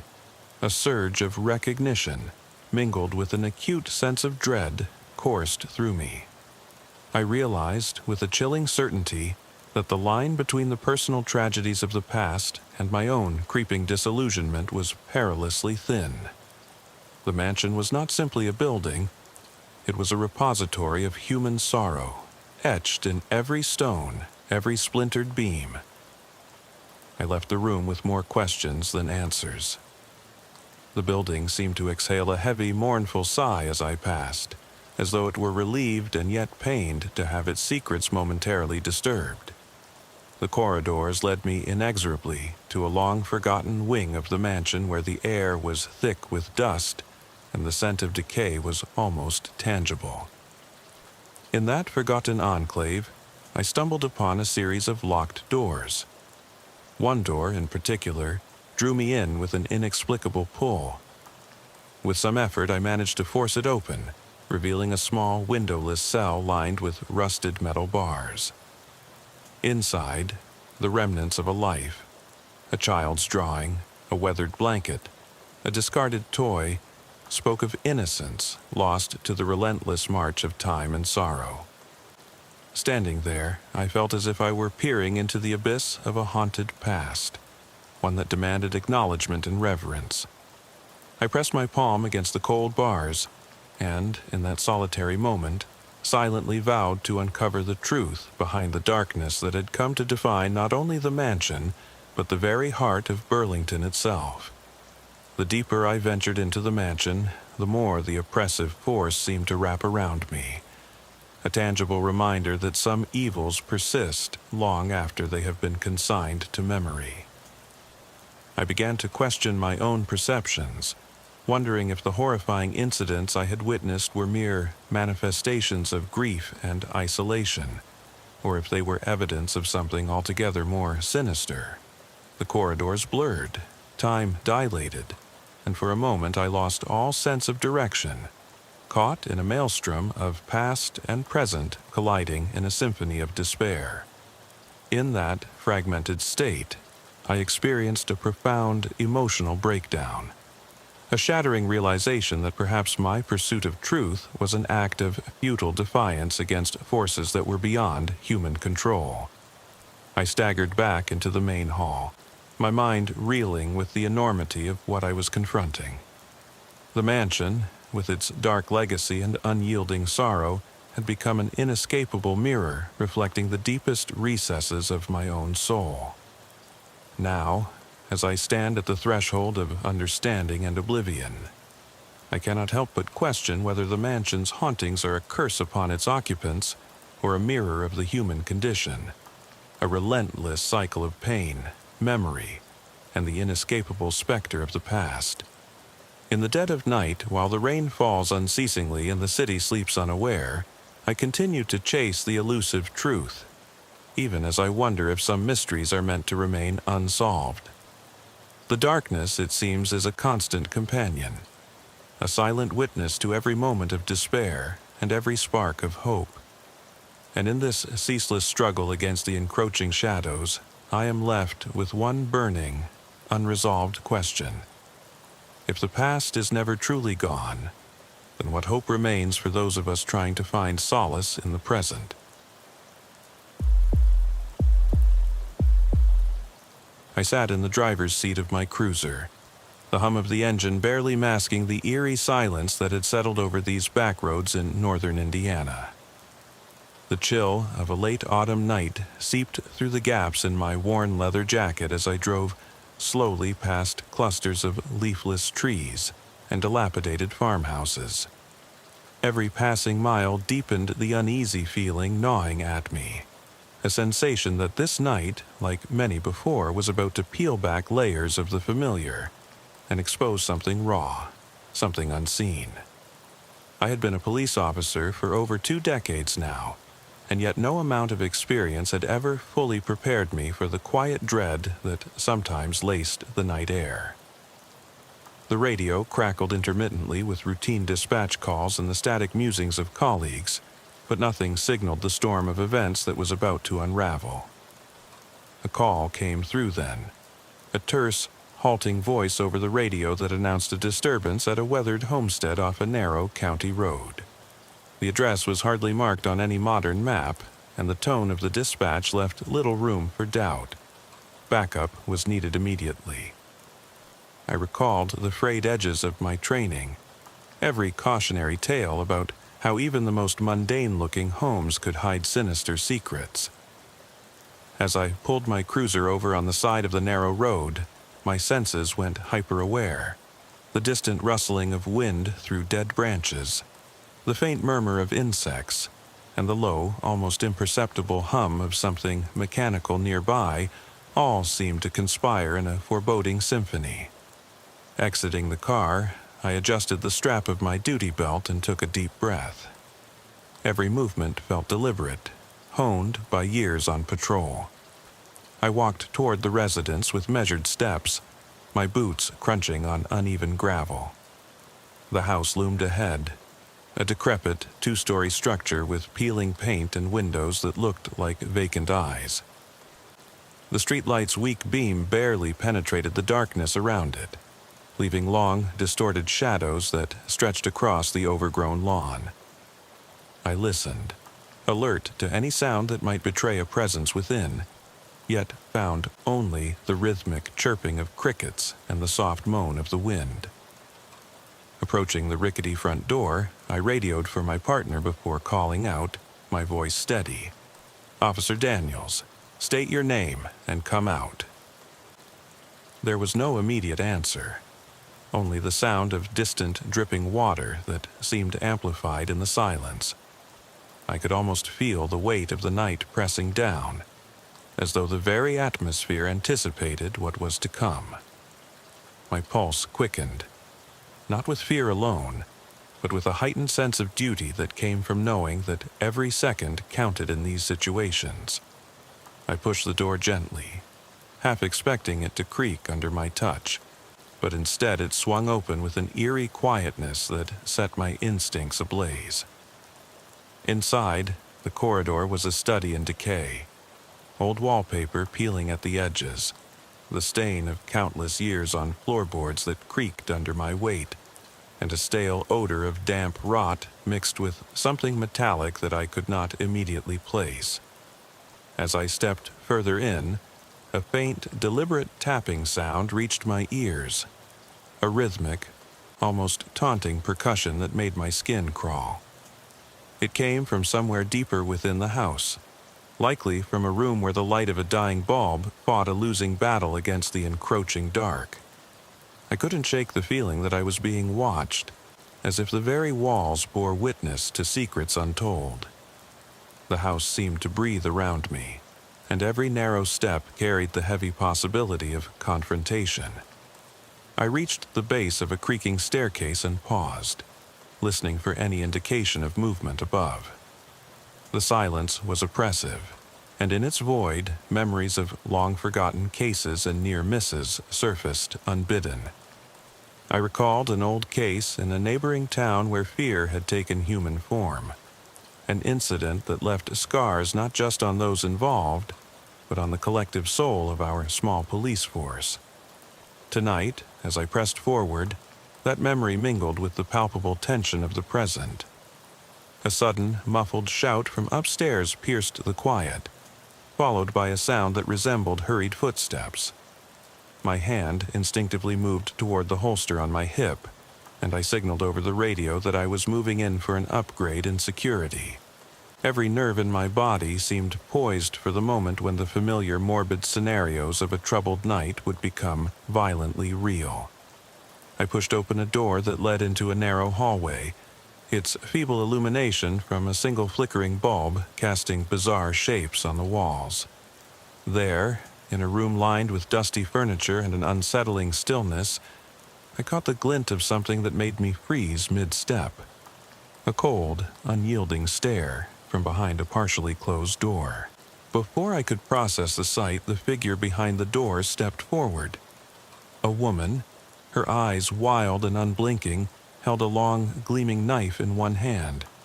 Her presence was surreal, an almost spectral manifestation that defied logic. "Stay back!" she spat with a voice that trembled between wrath and despair. My training kicked in immediately as I shouted a warning, urging her to lower the weapon and come out peacefully. Her silence was as damning as any roar of defiance. It was in that moment, with the tension mounting and the staccato beat of my heart drowning out all thoughts, that I realized this night would be etched into my memory in a way I could not have imagined. I backed away slowly, my partner's voice over the radio urging caution as the situation escalated. The woman's eyes, dark and haunted, seemed to convey a history of suffering too deep to articulate. The flickering light caught on the blade of her knife, sending tiny shards of reflected light dancing on the wall, each glimmer a harbinger of the violence that was about to erupt. Her stance was defiant and desperate, two states merging into one in a deadly dance of possible outcomes. In that charged moment, I knew that the night had already taken a path from which there was no turning back. Every detail, the creak of the floor, the metallic scent in the cold air, my own controlled yet racing heartbeat, became a part of the memory that would haunt me for years to come. I recalled the words of my mentor from long ago. Every call is a story. Some end in closure, others end in scars. That night, as the echoes of my steps and the silent pleas of an unseen world converged, I felt the weight of that truth. I called for backup once again, each word laced with the urgent reality that this situation was spiraling into something no routine protocol could contain. Minutes that stretched into an eternity passed as I waited, every sound a possible harbinger of doom. When the silence was finally broken by the rapid approach of reinforcements, I took one last sweeping look at the unforgiving gloom of the decaying home. My instincts told me that behind those haunted eyes lay a story of despair, a narrative that would blend the lines between victim and perpetrator in the deepest, most troubling manner. With reluctant steps, I continued forward, carrying within me the premonition that nothing on that night's patrol would ever be the same again. The tension that had been building in that oppressive foyer finally exploded into chaos. As my fellow officers swept into the room, I couldn't shake the image of the woman's unblinking eyes, a gaze that had promised nothing but a destructive end to a lingering nightmare. The once faint tapping had now morphed into a cacophony, interlaced with the staccato commands and measured footsteps of officers moving as one unit, all while the dark secrets of the building seemed to conspire with fate. In the charged air, the figures moved methodically.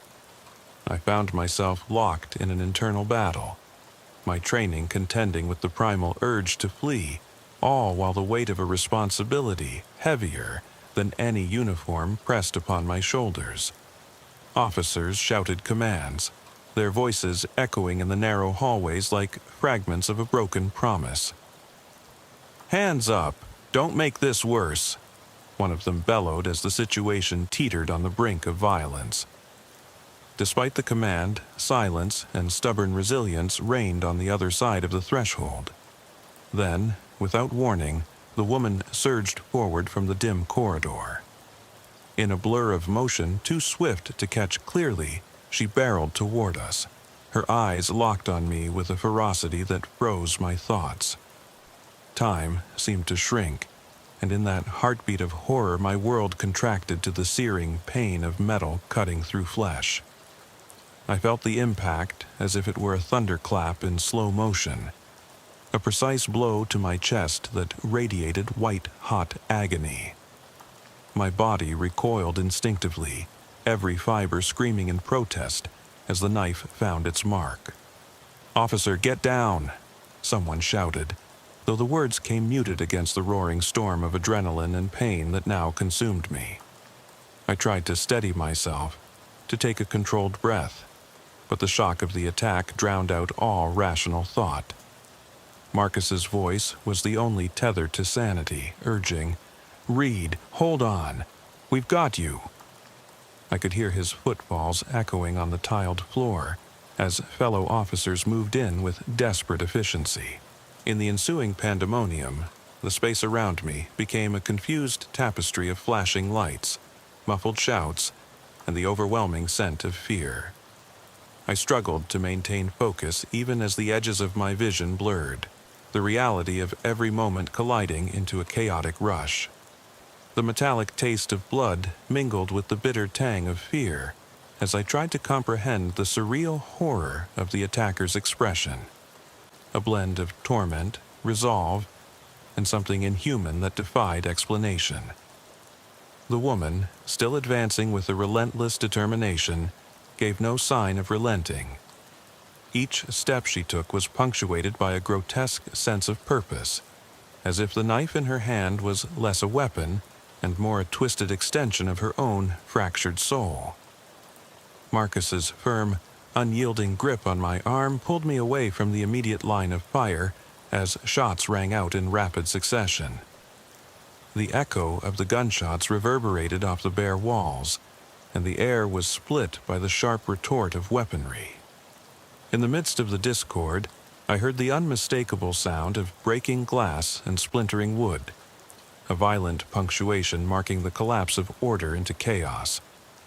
I could feel the sting of each bullet's impact, even as the barrage of external stimuli left me hovering between lucidity and an all-encompassing daze. Amid the turmoil, I clung to every ounce of training, every protocol ingrained in me since the earliest days of my career. I fought to piece together the events with the clarity of a seasoned officer, even as my body writhed in pain.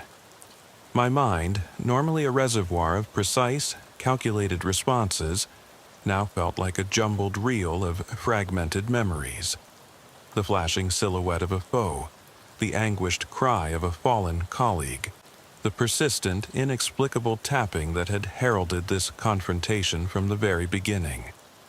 In that inferno of uncertainty, every second was a battle against an enemy who was as unpredictable as he was merciless. It was in that surreal moment, with adrenaline surging and the world oscillating between an intimate closeness and an inescapable void, that I distinctly heard a whispered plea, a sound so subtle that I almost mistook it for the mere rustling of paper in the wind. The voice was fragile, yet laden with desperation, a plea that hinted at regret and a lifetime of unspoken sorrow.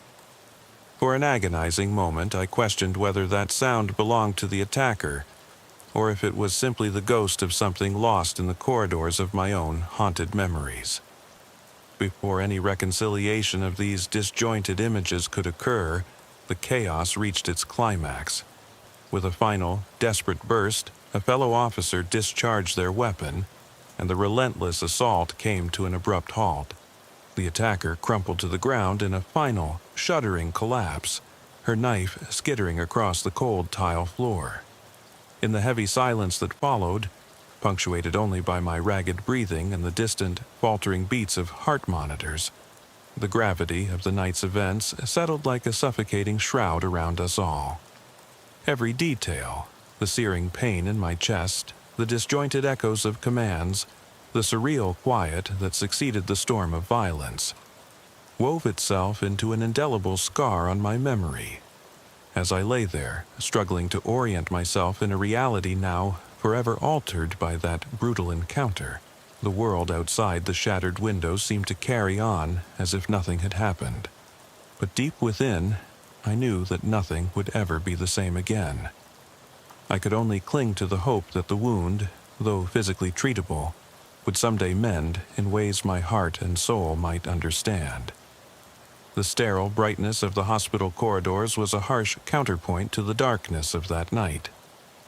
In the dim hum of fluorescent lights and the incessant beeping of monitors, I lay confined to a narrow gurney, the taste of metal and antiseptic mingling in my mouth.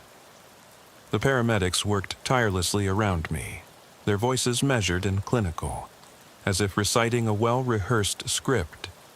Every incision, every suture was executed with the precision of a ritual meant to honor life and stave off the relentless encroachment of death. Yet, as I drifted in and out of consciousness, the surreal fragments of that violent encounter refused to fade, their persistence a taunt from a night that seemed to exist on the edge of nightmares and reality. I recall the moment vividly. The steady murmur of the doctor as he informed me that the wound, though severe, hadn't struck any vital organs. "You're lucky, Officer Reed," he had said, his voice flat yet laced with the unspoken gravity of the situation. The knife missed something critical. Those words, meant to console, instead resonated with a hollow echo in the cavern of my thoughts. Luck, I mused, was a fickle mistress, and in that instant, I wasn't sure if I should feel relieved or cursed. The juxtaposition of professional detachment against the raw tapestry of my pain created a dissonance that was hard to reconcile. I could still feel the hot sting of the blade, the echo of the attacker's eyes, and the unsettling permanence of the memory that had etched itself into my skin and soul. In the hours that followed, as the hospital's steady routine continued around me, I found solace only in the soft murmurs of my own labored breaths and the distant, rhythmic lullaby of the night outside. I drifted in a limbo between wakefulness and dreams, where the events of that night would replay in endless loops, a macabre movie on a loop that refused to end. Each time I stirred, the vivid images of the decaying homestead, the woman's desperate gaze, and the disjointed fragments of chaos crashed over me like relentless waves. I began to question the nature of memory and reality. Were these images the product of a damaged mind clinging to its last vestiges of order, or were they brutally real events seared into my consciousness? Night after night, the hospital room transformed from a sanctuary into a prison of my own recollections.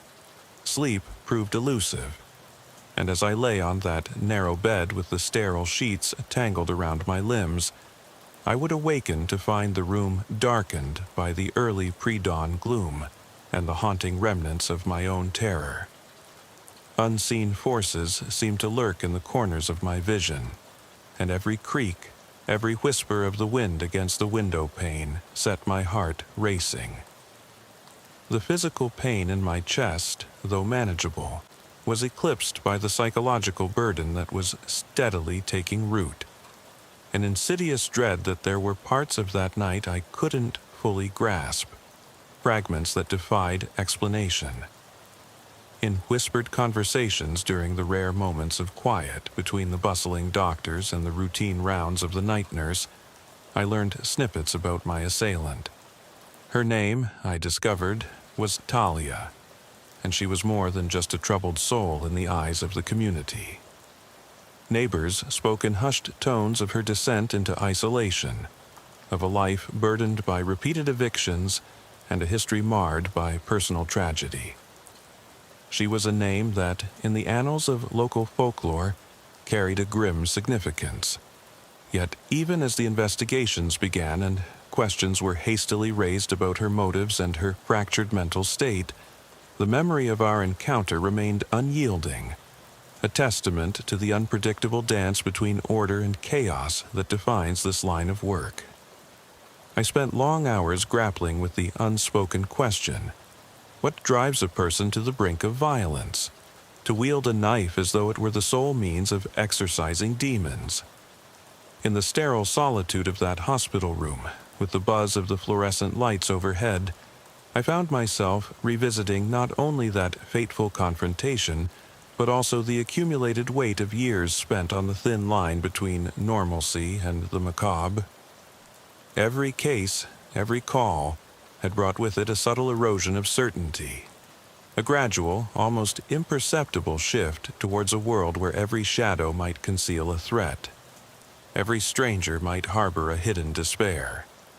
And on that night, that erosion manifested itself in the raw, undeniable horror of Talia's eyes, an expression that seemed to ask as much as it condemned. It was in the midst of these reflective hours that a new dread began to take root. At first, it was a nameless anxiety, an almost paranoid suspicion that the events of that night were not isolated, that something larger was at play. I found scraps of evidence in my own thoughts, a fleeting memory of an unaccounted-for sound, a shadow that didn't belong, the inexplicable feeling that the darkness had not relinquished its hold even as daylight crept in. In the quiet hours of early morning, when the world outside was still shrouded in sleep, I could almost swear I heard a voice, a soft, desperate whisper that seemed to come from the very depths of the room. "You're not done yet," it murmured, so faint that I questioned my sanity upon hearing it. The question haunted me long after the doctor's assurances and the routine of hospital life resumed. I knew that, despite the physical wound healing, the deeper, more insidious injury lay in the corners of my mind, in the unresolved echoes of a night that refused to be consigned to the annals of time. With every passing hour, I felt that the ghost of that encounter was not confined to the decaying homestead or to my shattered memory. It had seeped into my very existence, blurring the boundaries between the tangible and the spectral. Returning to duty after my release from the hospital was an exercise in walking on a knife's edge. Every step measured, every glance laced with the residue of fear. In the weeks that followed, I resumed my routine patrols across the quiet neighborhoods and windswept country roads of our county. Yet, despite the outward appearance of normalcy, I found that the residue of that fateful night clung stubbornly to my every movement. The familiar rhythms of traffic reports, radio chatter, and mundane calls for service now resonated in my ears, as echoing reminders of a singular moment where the fragile veil between order and chaos had been irrevocably pierced. My partner, Officer Daniels, noticed the shift in me immediately. His concerned eyes often met mine during long, silent drives, and in the brief pauses of conversation that punctuated our patrols, he would remark, "Something's off, Reed. You've been distant, like you're still back there in that house." His words, spoken softly over the din of the cruiser's engine and the quiet rustle of passing trees, would remind me of the duality of our profession. We were tasked with protecting others while constantly grappling with the ghosts of our own burdens. I told him that I was fine, that it was just the aftermath of a bad call, but deep down I knew that the darkness of that night had seeped into my bones, a slow, creeping despair that no amount of routine could entirely exorcise. Night shifts grew increasingly difficult. I would find myself staring blankly at the dashboard, my thoughts drifting to that night like so many faded photographs. In every quiet intersection, in every solitary street corner, I sensed an echo of the terror that had nearly claimed me. The sights and sounds of everyday life, the rustling of leaves, the distant bark of a dog, the soft murmur of a television from a neighbor's window, were now interwoven with the memories of shattered glass, echoing footsteps, and the spectral whisper that had haunted the hospital room. I began to question my instincts, wondering if my mind was playing cruel tricks on me, or if there truly was an unseen force lurking at the periphery of my vision. During one particularly long night, after hours of monotonous patrol, I found myself drawn to the outskirts of the town, where abandoned warehouses and decaying barns stood as silent sentinels of a bygone era. The moon, nearly full, cast a ghostly glow upon the landscape, illuminating eerie silhouettes and deepening the intensity of every shadow. As I walked the deserted streets, I recalled the soft tapping sound from that decaying homestead, the rhythm that now echoed within my skull like a persistent metronome of doom. In that solitude, every creak of a rusted hinge or distant rustle in the undergrowth sent jolts of anxiety through me.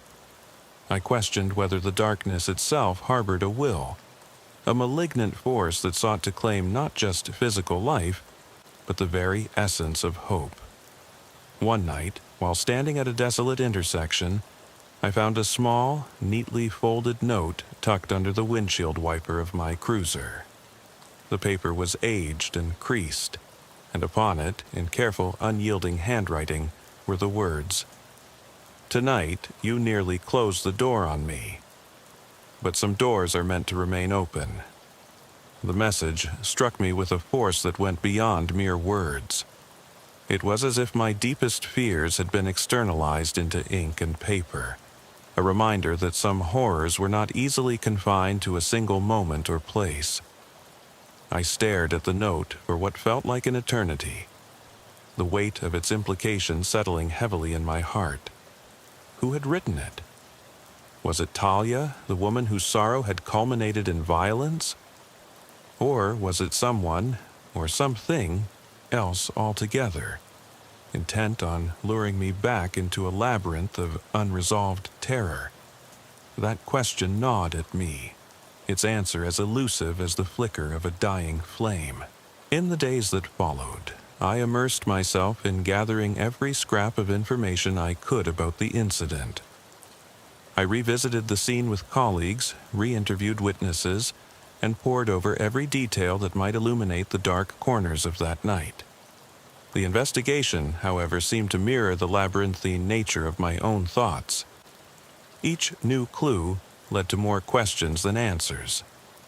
There were whispers among the locals about a history of strange occurrences in the area, a legacy of grief, loss, and perhaps something more sinister that lay buried beneath layers of time and neglect.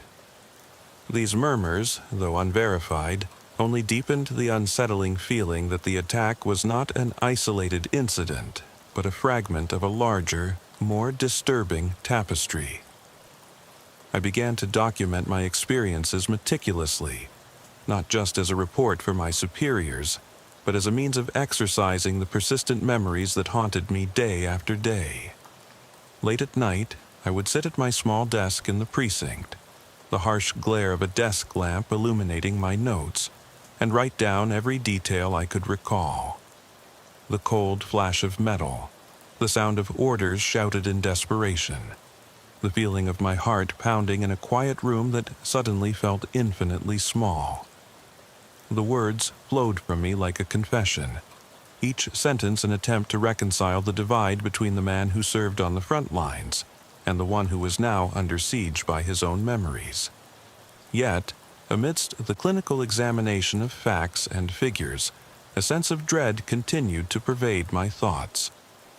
There were moments, in the quiet solitude after a long shift, when I would wonder if I was being followed. A soft shuffle in the back of my mind that left me glancing nervously over my shoulder, even in the safety of my home. The boundaries between duty and obsession blurred, and I realized with a sickening certainty that the scars left that night were not merely physical, but psychological. I was trapped in a relentless cycle of doubt and despair, tormented by the knowledge that some doors, once opened, could never be entirely closed. In the weeks that bled into months, the investigation took on an almost surreal quality, a descent into a labyrinth of unanswered questions and uncanny coincidences. My fellow officers, though professional in their duties, could not entirely mask their own unease as whispers of the case spread through the precinct. In quiet corners of the break room, over cups of lukewarm coffee, they would exchange furtive glances and subdued comments about the mysterious note and the unsettling aura that seemed to cling to me like a second skin. I, too, found myself increasingly isolated by the burden of the night's events, a solitary figure wrestling with shadows, both real and imagined. Late one autumn evening, I was called out once more, a seemingly routine call from a rural farmhouse on the outskirts of town. The address was remote, the kind of place that, when abandoned by time, could easily become the backdrop for the most outlandish of nightmares. As I drove the winding roads flanked by fields now barren under the weight of winter's approach, I felt the resurgence of that familiar dread. The radio dispatch was garbled, the voice of the caller trembling with uncertainty. Upon arrival, the farmhouse loomed in the twilight like a relic from a forgotten past, its once proud structure now a decaying monument to neglect and solitude.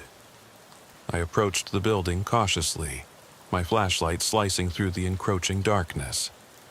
Inside, every step stirred the dust of decades, and the silence was as thick as the layer of grime that covered every surface.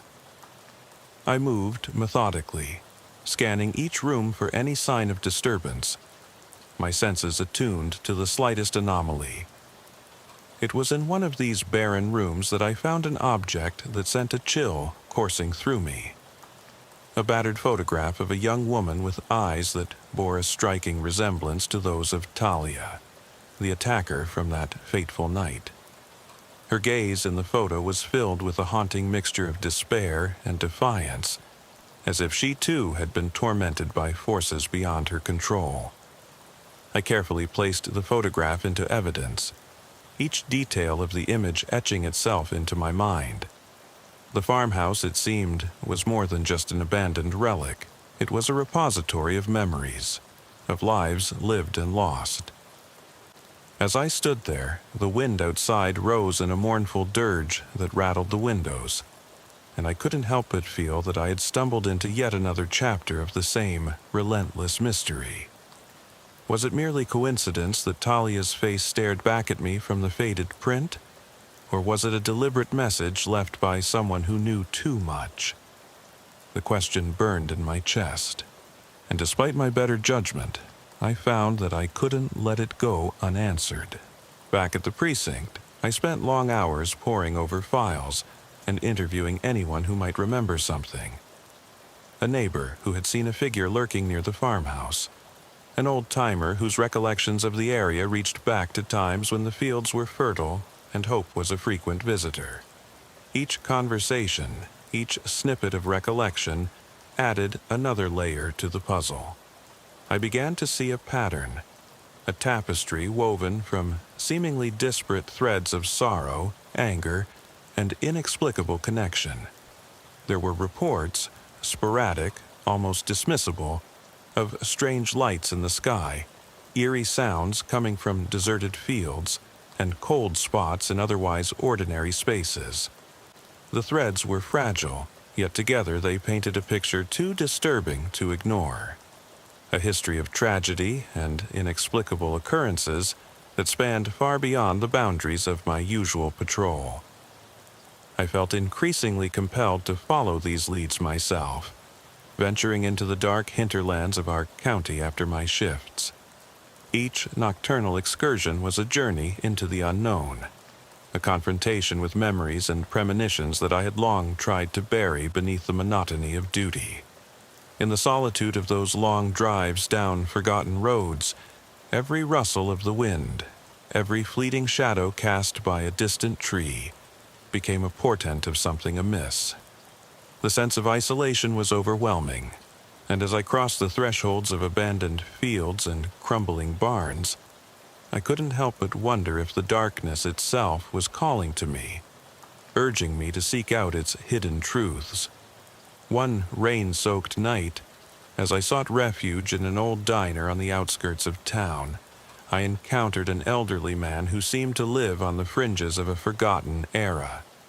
His eyes, clouded with the weight of countless years, glimmered with a strange intensity as he spoke of events that modern minds would deem impossible. He recounted tales of a spirit, a restless presence that roamed these lands, a specter born of sorrow and betrayal. With each carefully measured word, he painted a picture of a force that defied explanation, one that had been intertwined with the fates of those who dared to traverse these lonely roads. I listened, captivated despite myself, as he confessed that he had once seen a face in the darkness, a face that, with an almost spectral familiarity, resembled that of Talia. The man's words resonated with the echoes of my own experiences, blurring the line between folklore and reality. As I left that diner, the chill of his narrative clung to me like a second skin, a constant reminder that every shadow might be more than mere absence of light.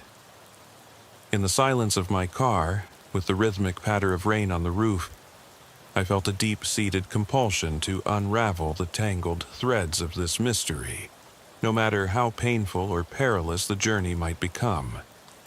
Each piece of the puzzle, each lingering question seemed to point to a destiny that I had never imagined, a destiny intertwined with forces as old as the land itself, forces that defied the rational boundaries of a police officer's world.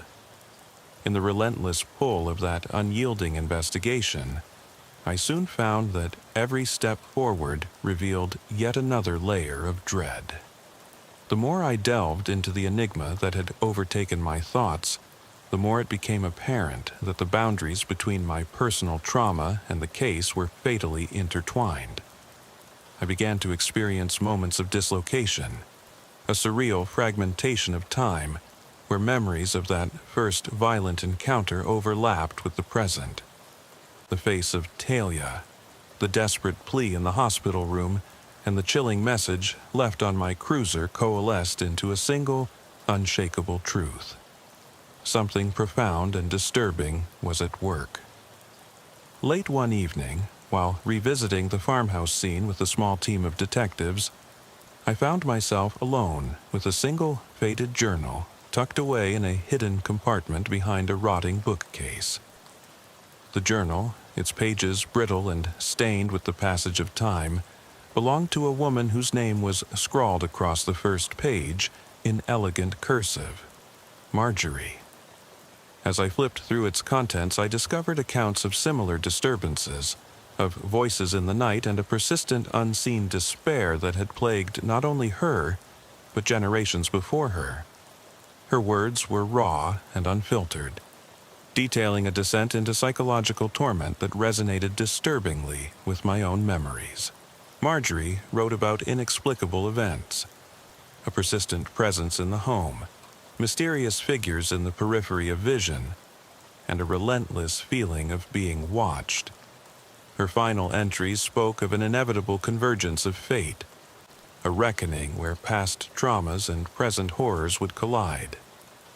I couldn't help but feel that her life had been a mirror of my own disintegrating sanity, a tragic prelude to a fate I was desperately trying to avoid. The journal's revelations stirred something deep within me, a recognition of patterns that defied logic, yet demanded acknowledgement. The threads of her narrative wove themselves into the fabric of the mystery that had overtaken my every waking thought. Haunted by Marjorie's words and driven by an almost obsessive need for answers, I extended my inquiries beyond official channels. I reached out to community elders, piecing together a timeline that spanned decades, a legacy of inexplicable losses and shadows that lingered long after the events themselves had faded into local myth. The more I learned, the more I became convinced that the case was not confined to a single act of violence, but was part of a larger, more sinister cycle. The past, it seemed, had a way of clawing its way back into the present, manifesting in violent awakenings and spectral echoes that shattered any illusion of normalcy. My nights were filled with relentless pursuits of these elusive fragments, tranquil drives through mist-covered roads, furtive conversations in dimly lit diners, and clandestine meetings with those who claimed to have seen what most would dismiss as mere hallucinations. Every detail, no matter how trivial, became a potential piece of evidence in a puzzle that defied conventional understanding. It wasn't just about finding Talia or understanding her motives anymore. It was about peeling back layers of history, about confronting a legacy of despair that had haunted these lands for generations. As I trudged through long, lonely nights, sleep became a distant memory, replaced by an unyielding vigilance that gnawed at my sanity. I began to experience vivid flashbacks, the sudden sensation of cold breath on my neck as I sat in silence during traffic stops, the fleeting image of a weeping woman in a darkened alley, the soft, haunting cadence of a voice that whispered promises of retribution. Each of these moments, as disjointed as they might have been alone, converged to form a tapestry that mirrored the unrelenting nature of the night of the attack. The boundaries between past and present blurred, and every shadow took on a life of its own, a specter of unresolved pain that haunted my every step. In one particularly harrowing instance, I found myself alone on a storm-lashed night, patrolling a desolate section of the county. The heavy rain hammered against the windshield, and the wail of distant thunder played a grim accompaniment to the isolation that overwhelmed me. At a particularly dark intersection, my headlights caught a glimpse of a figure standing motionless at the edge of the road. For an agonizing moment, I felt the same familiar surge of dread, an inexplicable certainty that I was not witnessing a random passerby, but an echo from that fateful night. I stopped the cruiser, heart pounding in my chest, and stepped into the rain, each droplet a frozen shard of impending fate. When I reached the spot, the figure had vanished, leaving only the relentless patter of rain and the memory of something that I couldn't quite explain. That encounter, as fleeting as it was, became a turning point. It forced me to confront the terrifying possibility that the darkness I had been chasing wasn't contained to isolated events. It was an omnipresent force, an enigmatic presence that could manifest at any moment, anywhere. The more I struggled to understand, the more the lines between reality and nightmare blurred, leaving me with an unshakable unease. I found myself questioning not only the motives behind every shadow, but also my own sanity, a realization that the pursuit of truth often exacts a steep and painful toll. The investigation, now a labyrinth of personal torment and spectral evidence, continued to consume my thoughts. I felt as if I were caught in an endless loop, where every lead opened yet another door to a deeper, darker mystery. In the quiet recesses of my mind, the question echoed with maddening persistence. Would I ever be able to close the door on the past? Or was I condemned to forever wander the thin line between duty and the ghostly remnants of a haunted history? The uncertainties clawed at me relentlessly, a reminder that some enigmas remain unsolved, their answers as elusive as shadows fading with the dawn. As winter's grip slowly began to thaw into an uncertain spring, the relentless tide of unanswered questions and eerie memories culminated in a final confrontation that would forever redefine my understanding of duty, identity, and the specters that haunt us. I was called to a remote industrial complex on the outskirts of town, a place where abandoned factories and rusted machinery bore silent witness to decades of neglect and forgotten stories. The building stood isolated under a bruised sky, its broken windows and sagging roof forming a silhouette that was both defiant and mournful. The call was vague at first, a disturbance, an unexplained movement, a sense of foreboding that even the dispatcher struggled to articulate. But as I approached, every step toward the decaying edifice felt like a descent into the darkest recesses of my own soul. The compound was a maze of shadowed corridors and half-collapsed structures, a fitting stage for the final act of a tragedy that had been unfolding in my mind. I entered with my partner and a small team, our flashlights cutting erratically through the oppressive gloom. The beam of light revealed peeling paint, discarded remnants of machinery, and walls that seemed to weep with the condensation of long-kept secrets. There was an air of abandonment here, a sense that time itself had been exiled, leaving behind only the echoes of a tumultuous past. Our search led us deep into the heart of the complex, where the air grew heavy with decay and an almost tangible sorrow. In one cavernous room, amidst broken glass and rusted metal, I encountered a figure huddled in the shadows. For a split second, I believed it to be another victim of this forsaken place, a lone wanderer caught in a web of despair. The figure turned, revealing eyes that shimmered with the same haunted intensity I had witnessed on that violent night so long ago. It was a moment suspended in time, a collision of past and present. The figure's voice, barely a whisper, seemed to echo through the emptiness. "You're still here, Reed. You can't leave us behind." The words sent a shiver of recognition down my spine. Were these the ghostly echoes of those I had failed to save?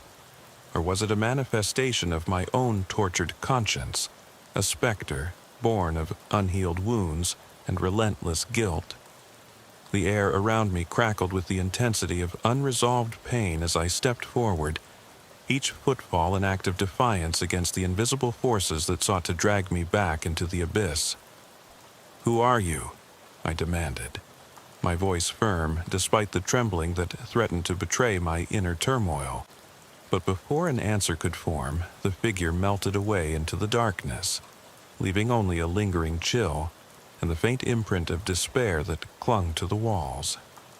My partner's concerned murmurs and the low hum of distant machinery were the only responses as we pressed deeper into the labyrinth. Every step felt like wading through a mire of memories. The stark flash of a knife, the agonized cry of a dying hope, the relentless ticking of a clock that measured moments of anguish more than time. I recalled Marjorie's final words, the obscure warnings embedded in the faded journal, and the ubiquitous specter of Talia's tortured gaze. Every detail converged into a singular, suffocating truth. The darkness was not an external enemy to be hunted down, but a fundamental part of our existence, a relentless mirror reflecting the shattered fragments of our humanity. In a final, desperate bid to confront the core of this nightmare, I found myself drawn to a narrow passageway that led to an abandoned control room. The walls were lined with obsolete monitors, dusty control panels, and a single battered phone that seemed to vibrate with echoes of lost voices. As I approached, the phone jerked to life, its shrill ring slicing through the oppressive silence. My hand, driven by both instinct and dread, reached out and answered. On the other end came a voice, soft, enigmatic, and eerily familiar. "You have opened the door, Officer Reed," it intoned, each syllable laden with a disquieting mixture of sorrow and malice. "There is no turning back." For a long, agonizing minute, the words reverberated in that desolate room, mingling with the creaks of the old building and the distant sound of running water.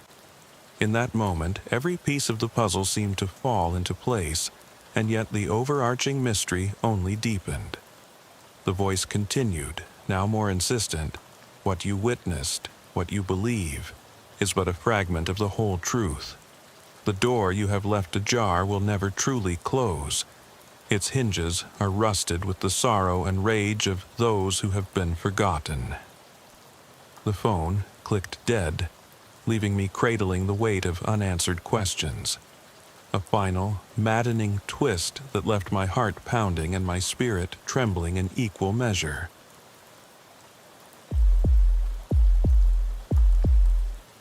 I was patrolling the dim, fog-laden streets of Elk Grove on a night that seemed to absorb every scrap of warmth and comfort. The radio was silent save for sporadic static bursts, and the chill in the air was not just physical but seeped deep into my bones. It was just past 2 a.m. when a call came in about a disturbance at an old farmhouse on the outskirts, a place that had long been abandoned by time and memory. I drove slowly along the deserted road, the beam of my patrol car cutting through the thick mist that veiled everything in an eerie pall.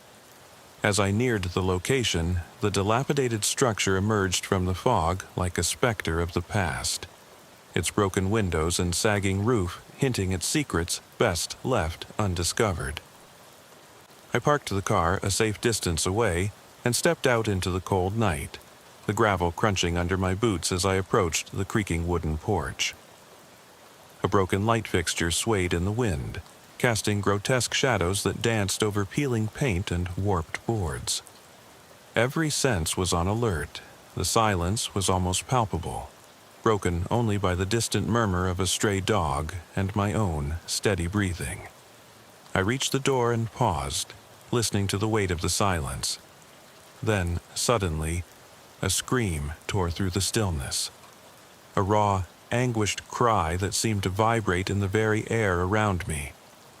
Without hesitation, I radioed for backup, my voice low and controlled despite the adrenaline surging in my veins, and then pushed the door open. The hinges groaned in protest as I stepped into a room where the stench of decay mingled with a metallic tang that I couldn't quite place, perhaps rust, perhaps something far more sinister. The beam of my flashlight skittered across the room, illuminating scattered debris, shattered glass, and the remnants of what once might have been cherished furniture.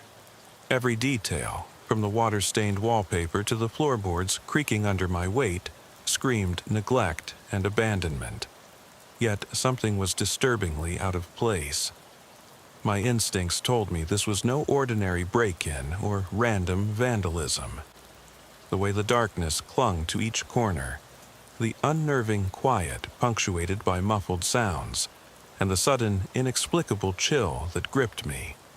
It all conspired to create a sense of foreboding.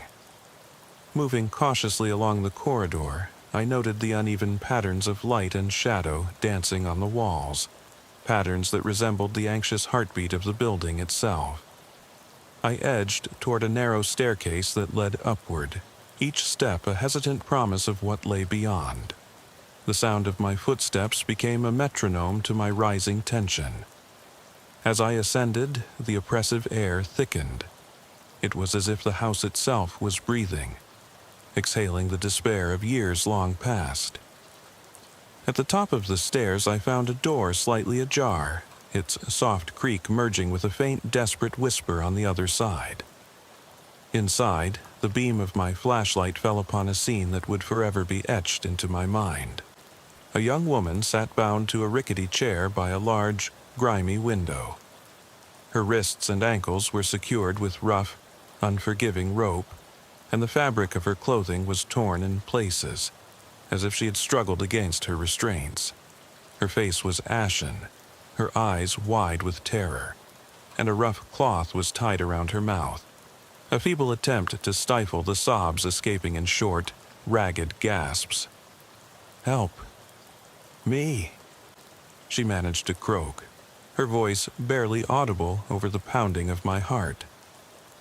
I knelt beside her with a steady professionalism born of years on the force, cutting through the bindings with practiced precision while offering calm reassurances.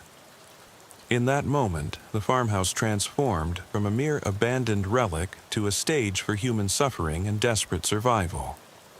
Once freed, her eyes darted around wildly, fixating on shadows as if expecting the unseen monster to leap forth at any moment. She recounted, in broken fragments and trembling whispers, that a man from her past, a figure she had known during her college years, had stalked her relentlessly over the years. According to her, he had once been infatuated to the point of obsession, and his fixation had grown darker with every passing moment. She said he had been watching her, tracking her movements until one fateful night he abducted her, dragging her to this forsaken place. Even as I called for additional support, I could feel the weight of her terror, a palpable presence that gnawed at the edges of my resolve. Every creak of the floorboards, every distant sound in the house, seemed to testify to a history of unspeakable acts of cruelty. I took careful notes, trying to secure every detail of her harrowing account, even as I battled the rising urge to flee the oppressive atmosphere of that cursed building. Leaving the house temporarily to meet with the lead detective at the station, I couldn't shake the feeling that the farmhouse was more than just a physical location. It was a silent accomplice to the dark deeds committed within. The air outside felt deceptively fresh, a stark contrast to the suffocating dread indoors, and as I drove back to the station, my mind churned over the contradictions of the night. The victim's story was disjointed, filled with half-remembered images and punctuated by terror, yet it pointed unmistakably to a deeper conspiracy. Was this the work of a single disturbed individual, or did a shadowy network lurk behind the facade of obsession? The case file already bore the weight of complexities that threatened to unravel everything we thought we knew about criminal behavior in our quiet town. And as I sat in the interrogation room later, the evidence laid out before me like a chaotic tapestry of blood, fear, and inexplicable patterns, I realized that this investigation was as much a journey into the darkest recesses of the human mind as it was a straightforward police procedural. The morning light offered little respite from the horrors of that night. The station was abuzz with conflicting theories and anxious murmurs, but beneath it all, there was an undercurrent of disquiet that ran deeper than any of us cared to acknowledge. I spent endless hours poring over surveillance tapes and cross-referencing databases, searching for any connection that could tie the disparate threads of the case together. Every new piece of evidence, the mysterious smear on the floor, the unidentifiable marks etched into the door frames, the victim's recurring mention of a labyrinthine nightmare, added another layer of complexity to an already impenetrable puzzle. In the sterile fluorescence of the station's evidence room, I began to question whether our conventional methods were sufficient. Sometimes, I wondered, the truth was so deeply embedded in a tapestry of fear and nostalgia that unraveling it demanded more than just cold logic. It required an understanding of the human psyche in its most tormented state.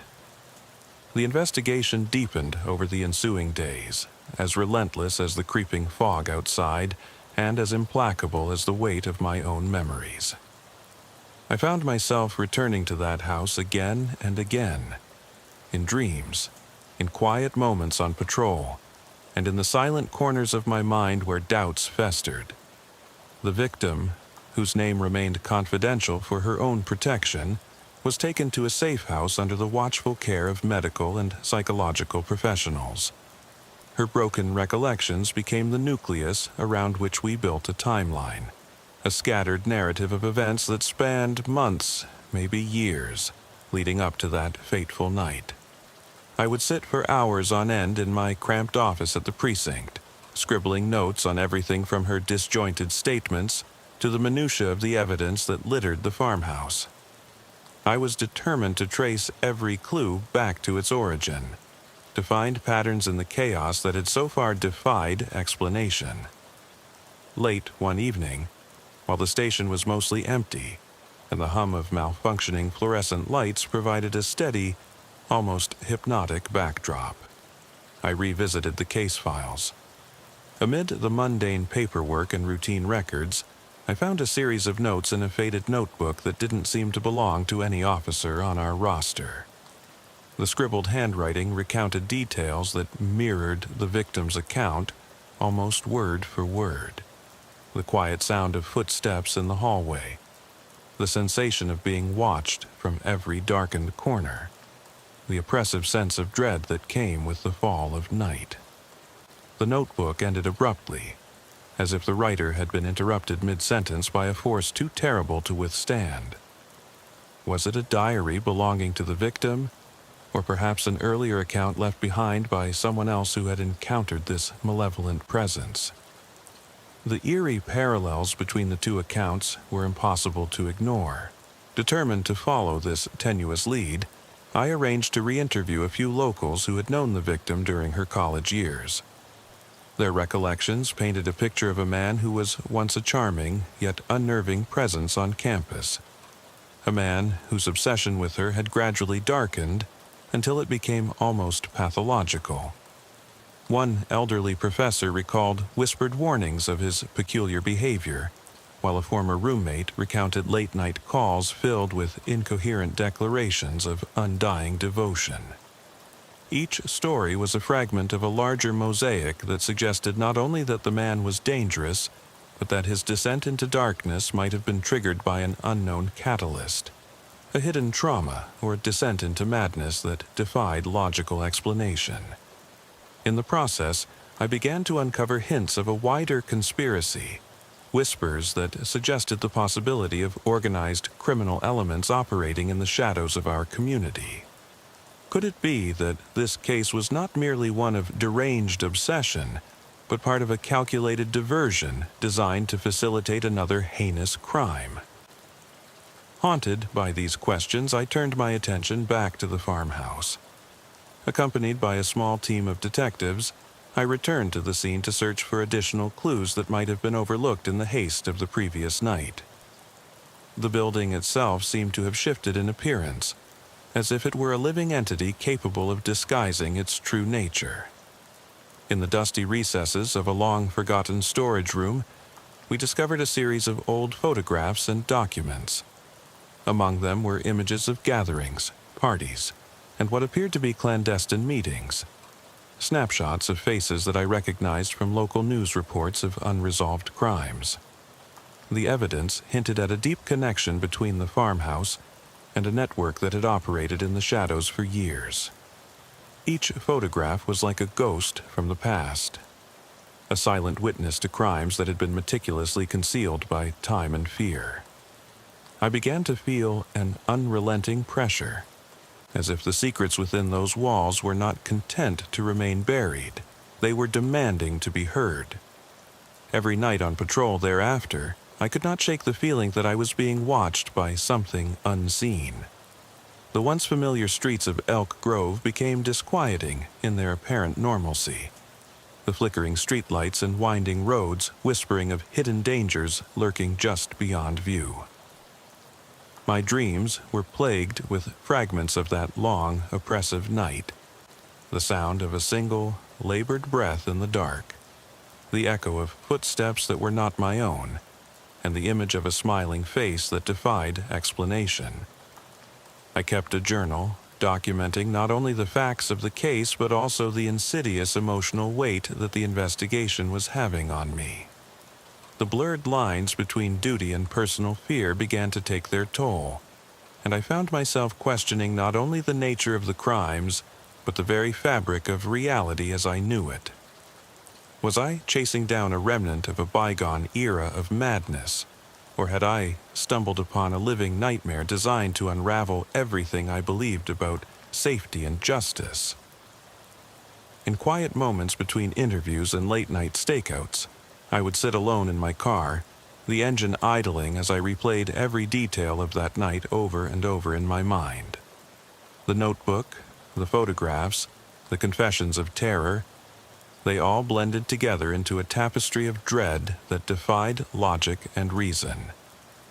There was something profoundly disturbing about the idea that our town, so outwardly peaceful and ordinary, might harbor secrets so dark that even the most hardened officer could feel their soul weigh heavy with uncertainty.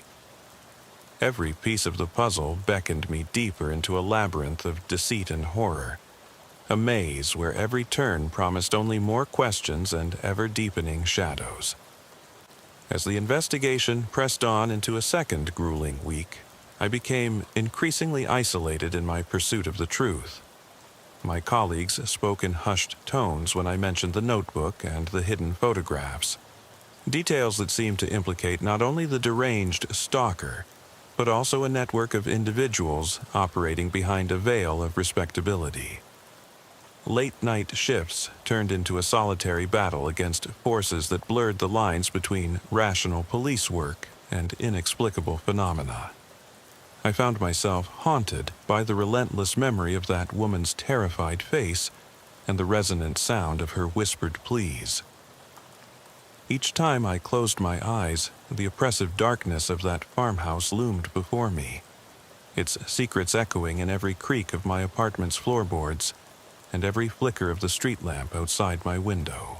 I devoted every spare minute to cross-referencing the evidence we had collected with past unsolved cases. The web of connections was intricate and maddening. Names recurred in shadowy circles, dates overlapped in unsettling patterns, and locations, once dismissed as coincidences, began to form a sinister cartography of hidden crimes. I scoured archived newspapers, interrogated informants in the local underworld, and even revisited old case files that hinted at missing persons and unsolved disappearances. In each fragment of information, I found echoes of that night in the farmhouse, a recurring motif of abduction, terror, and inexplicable disappearances that spanned decades. There was something methodical about the way these events unfolded, as if orchestrated by an unseen hand with a penchant for psychological torment. Late one night, a breakthrough arrived in the form of a cryptic tip from a disheveled man I encountered on a quiet street corner. His eyes, wild with a mixture of fear and determination, were fixed on the horizon, as if he had seen something only he could understand. He whispered of a secret meeting held in an abandoned warehouse on the edge of town, a gathering where those involved in the nefarious network supposedly exchanged information and planned their next moves.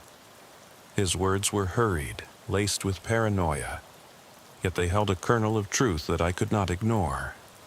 I made my way to the warehouse, my pulse racing as I navigated through deserted streets shrouded in the same impenetrable fog that had first heralded the night at the farmhouse. The warehouse was a cavernous space, its interior filled with the stale odor of neglect and the unmistakable tang of industrial chemicals. Dust motes floated in the beam of my flashlight as I proceeded cautiously, every step measured and deliberate. Shadows stretched long and sinister across concrete floors, and the silence was punctuated by the distant, echoing sound of dripping water. I moved through the space like a ghost, alert for any sign of movement that might betray the presence of those hidden in the darkness. Suddenly, I caught sight of a figure slipping into a narrow corridor at the far end of the building. Without hesitation, I followed, my hand instinctively resting on the grip of my holstered sidearm. The corridor led to a small, locked room where I was forced to confront the stark reality of organized crime intermingled with deep-seated psychosis. Inside that cramped chamber, I found evidence of a long-standing operation. A table strewn with maps, documents, and photographs that connected names to places, linking the farmhouse mystery to a series of unsolved cases that had tormented the community for years. The names were scrawled in a mixture of neat script and hurried scribbles, and every document hinted at a web of corruption that extended far beyond one man's twisted obsession. As I pieced together the jigsaw puzzle before me, a chill of recognition ran down my spine. There were photographs of the victim from before her abduction, taken without her knowledge at various points in time, a deliberate attempt to track her movements and, perhaps, in the eyes of her captor, to mark her as an object of possession. The sheer depth of the criminal network, interwoven with personal vendettas and the dark underbelly of obsession, threatened to engulf me. I realized that I had stumbled into a labyrinth where every revelation raised more questions, where the lines between savior and sinner blurred into a tapestry of moral ambiguity. I returned to the station burdened by the weight of this new evidence. The fluorescent lights of the interrogation room, which had once served as a reminder of our commitment to justice, now seemed oppressive and inadequate in the face of such overwhelming darkness. I spent countless hours in solitary contemplation, rereading the victim's statements and examining the photographs until the borders between my rational mind and the encroaching madness began to blur. The more I delved into the case, the more I questioned whether I was chasing a phantom or exposing a truth that had long been hidden behind a veneer of normalcy. The relentless pursuit of answers left me drained, physically and emotionally, yet there was a compulsion to push on, a need to unravel this conspiracy, even if it meant confronting the depths of my own fear and vulnerability. In the dead of night, as rain began to pelt the city in a cold, unrelenting barrage, I found myself alone in my car on a quiet stretch of road leading back to the farmhouse. The steady drumming of raindrops on the roof was the only sound that accompanied my thoughts, heavy with dread and the weight of inevitability. I pulled off to the side of the road, my eyes never leaving the windshield as I stared into the distance, feeling as if the darkness was watching me. The photograph I had confiscated from the warehouse, one that showed a familiar face under an unrecognizable guise, haunted me. It was as if the camera had captured not only the physical likeness of the suspect, but also the intangible aura of terror that surrounded him. Questions swirled in my mind without resolution. Who was orchestrating this nightmare? How deep did the rabbit hole go? And, most disturbingly, was I destined to become a permanent fixture in this unfolding horror? Days melted into nights as the investigation morphed into an unending quest for truth amidst creeping despair. The evidence gathered pointed to a deliberate orchestration that spanned years, maybe even decades, linking disparate crimes that had, until now, been regarded as isolated incidents. Every new detail, every whispered lead, deepened the chasm between the comfortable monotony of everyday law enforcement and the visceral terror that lay beneath. I took to revisiting the farmhouse under the cover of darkness, sometimes more than once, determined to extract every secret from its decaying walls. Each visit was a descent into a personal hell, a confrontation with memories too horrifying to fully comprehend, yet impossible to ignore. With every creak of the floor, every echoing drip of water from a broken tap, the past came flooding back, merging seamlessly with the present in an unholy communion of fear and regret. In one particularly dismal return to the scene, armed with nothing but a flashlight and my resolve, I ventured into the basement, a place that exuded a cold, unyielding presence, as though it were the repository for every unspeakable act that had ever occurred within these walls. The basement was a labyrinth of forgotten storage rooms and corridors that twisted into darkness, each step forward accompanied by an internal battle between duty and the instinct to flee. I discovered a small, concealed room behind a false wall, its existence betrayed only by a subtle draft and the faint outline of a door frame that had long since been camouflaged by neglect. Inside this hidden chamber lay a collection of personal items, a diary, a box of old letters, and photographs that chronicled a series of events that were as chilling as they were inexplicable. The diary was written in a hurried, almost frantic hand, detailing the mental unraveling of a man who had once been respected in the community but had spiraled into paranoia and delusion.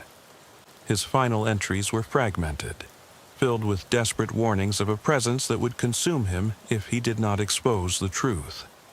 It was a testament to the slow, corrosive influence of terror, a voice from beyond the veil of sanity, urging anyone who found it to beware the long reach of darkness. Haunted by the diary's contents, I realized that the perpetrator's descent into madness was not a solitary journey, but a shared burden, one that seemed to infect every corner of the farmhouse, every mind that had crossed its threshold. The personal letters, too, painted a picture of manipulation and control. They told of promises made in hushed tones, of a need to belong to something beyond the mundane, even if that something was steeped in horror. In one letter, a phrase was repeated over and over, scrawled in the margins as if it were a chant. "The darkness binds us." The chilling mantra resonated with the oppressive atmosphere of the farmhouse, and with the raw, unyielding terror that had gripped both victim and captor. As I pieced the narrative together, I was struck by the realization that the case was not merely about a deranged stalker, but about a legacy of violence and psychological manipulation that had been silently passed down, like a cursed inheritance across generations. The minutes stretched into what felt like hours as I gathered evidence, my thoughts racing between protocol and instinct. I could sense that something was off. Too many details didn't fit, and the fragments of her tale hinted at a far more insidious plan. A chill that had little to do with the cold night crept over me as I stepped back into the main hall, the flashlight's beam revealing more disordered remnants of lives once lived. A broken mirror, a photograph askew on the wall, and an unidentifiable smear on the floor. A pattern of clues that teased at a deeper mystery. With backup en route, I documented the scene meticulously, my mind simultaneously operating on the precise checklist of evidence collection while grappling with a lingering sense of impending dread. As the sound of approaching footsteps echoed in the corridor, I knew that the night was far from over. Walking back down the narrow, creaking stairs felt as though I was dragging the weight of the building's tortured secrets with me. The woman's frantic whispers still echoed in my ears as I led her from the suffocating darkness into the uncertain relief of the hallway where the first responders had begun to gather. The palpable tension in the air thickened as the flashing lights from backup vehicles cast unpredictable shadows through broken windows and doorways. My colleagues moved with a determined urgency that contrasted with the slow, mournful decay of the farmhouse. I could sense their apprehension, the unspoken understanding that we were entangled in something far beyond a simple case of abduction gone wrong. Every officer's face was etched with concern, and the shared burden of having seen too much in the line of duty. We secured the area, took careful statements, and began collecting the scattered pieces of evidence in a room that resonated with the echoes of past horrors.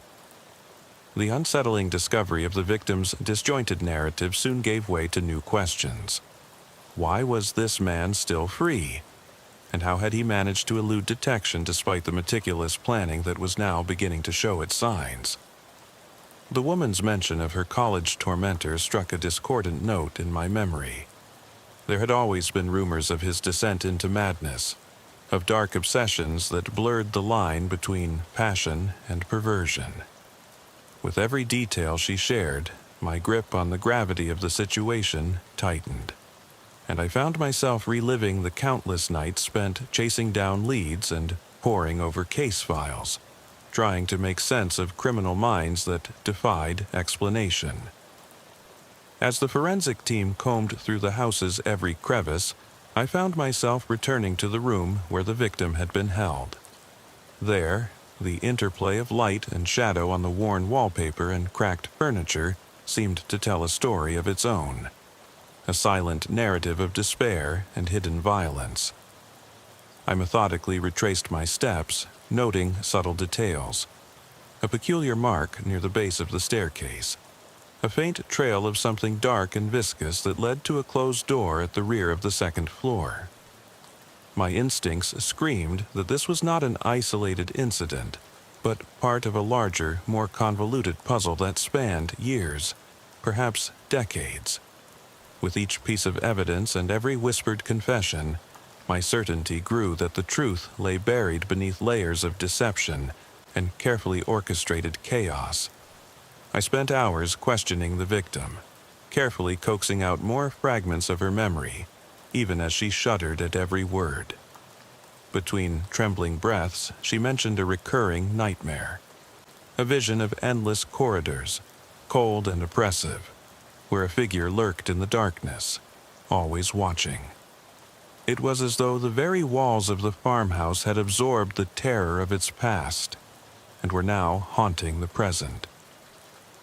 As the first light of dawn began to strain through the grimy windows, the urgency of her tale transformed into a desperate, almost ritualistic recounting of events that blurred reality and nightmare. I listened, documenting every nuance, every whispered detail that might one day guide us to the truth. Yet, with each passing moment, the building itself seemed to conspire against me, its decrepit spaces amplifying the weight of every secret kept hidden within its walls. Back at the station, I pored over every scrap of information, my eyes increasingly bloodshot from sleepless nights and the heavy burden of unraveling a story that seemed too vast to comprehend in its entirety. Colleagues offered hushed murmurs of concern as I recounted my latest discoveries, but the drive for answers eclipsed any caution I might have otherwise exercised. I found solace in the methodical tracing of connections, even as the lines between right and wrong blurred under the relentless pressure of the investigation. Every new lead, every deciphered note from the diary, fueled a growing obsession that I could not deny. It was as if I was being drawn inexorably into the very narrative I was trying to solve, a narrative that threatened to consume not only the truth, but also my own sense of identity. I began to document my personal reactions alongside the official report, a hidden record of the psychological toll the case was exacting from me. The work was relentless, and the more I learned, the less certain I became that there would ever be a neat resolution to the nightmare that had unfurled before me. The pressure mounted as whispers of the case reached the ears of higher-ups, and the media soon caught wind of the disturbing developments. Rumors spread like wildfire across the community, half-heard stories that painted the farmhouse as a vortex of fear and anguish, a place where the past and present collided in a frenzy of blood and despair. My nights became a blur of interrogations, evidence reviews, and desperate attempts to piece together the disparate elements of a puzzle that was as much about human frailty as it was about criminal depravity. In the midst of this chaos, I could not escape the feeling that the true horror was yet to be revealed, that in the dark recesses of my own mind, questions festering and unsolved, there lurked a final, unspeakable twist waiting to upend everything I had come to believe about justice, duty, and the nature of evil. Now, with the investigation reaching an unbearable crescendo, I found myself standing at the precipice of despair, caught between the unyielding demands of duty and the gnawing personal terror that had come to define my every waking moment. The evidence, the photographs, the diary, the eerie letters, had coalesced into a disturbing mosaic that pointed to a mastermind operating in the shadows, a puppet master whose machinations were as cunning as they were malevolent. Meetings with grim-faced detectives and sleepless nights spent poring over the collected data turned every moment into a battle against a creeping sense of helpless inevitability.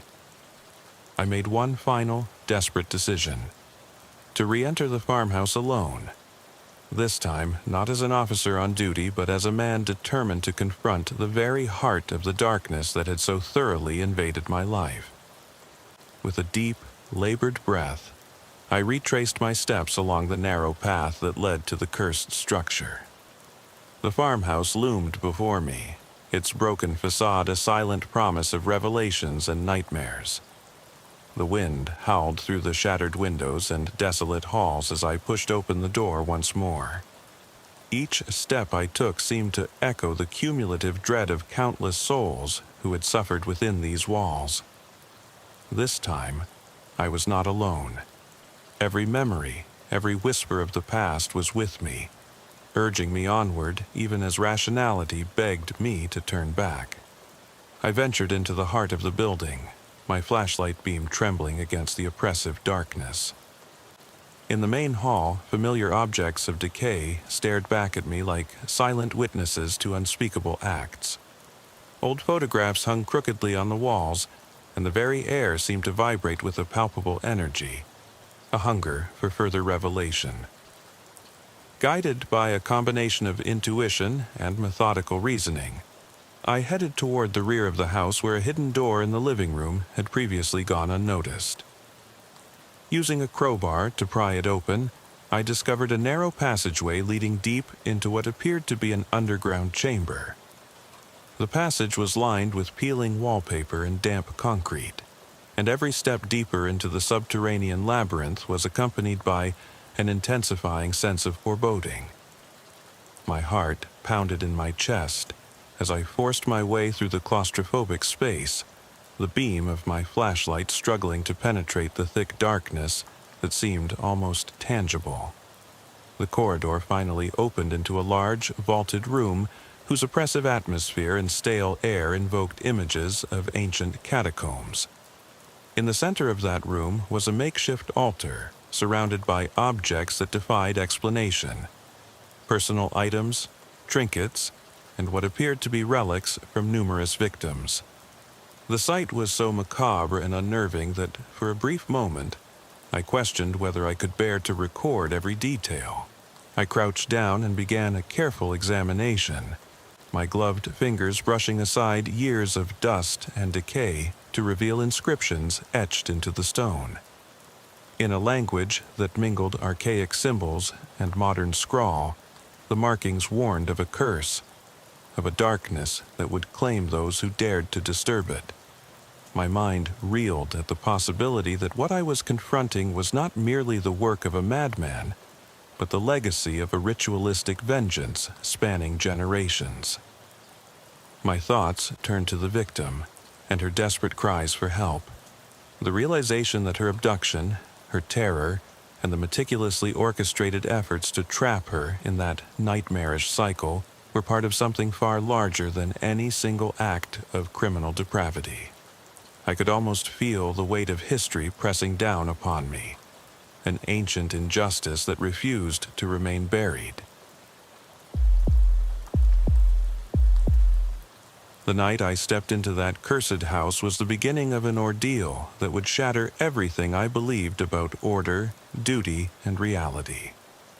I had been on the force for nearly 15 years, and every call before had been measured, predictable.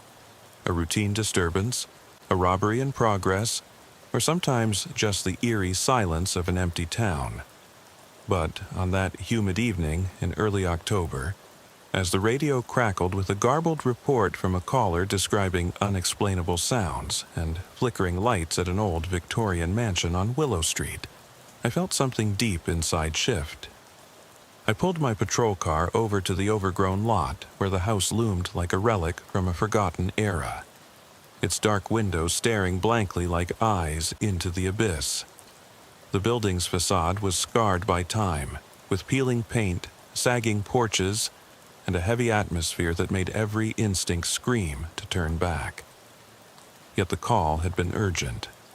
A neighbor in a small town had sounded genuinely terrified, and as a sworn officer, I had no choice but to investigate. I approached the house cautiously, my boots crunching on broken glass and scattered leaves. The air was thick with humidity and decay. I noted every detail, the rusted hinges of the door, the intricate but now forlorn woodwork that once spoke of prosperity, and the telltale dampness seeping from the foundation. With my flashlight in hand and the weight of years of training in my chest, I forced open the door, which groaned in protest as if warning me away. Inside, the remnants of a bygone era lay in ruins.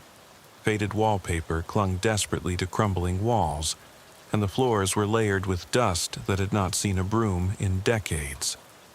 Every step stirred memories of what might once have been, and my heart thudded with both duty and an inexplicable dread.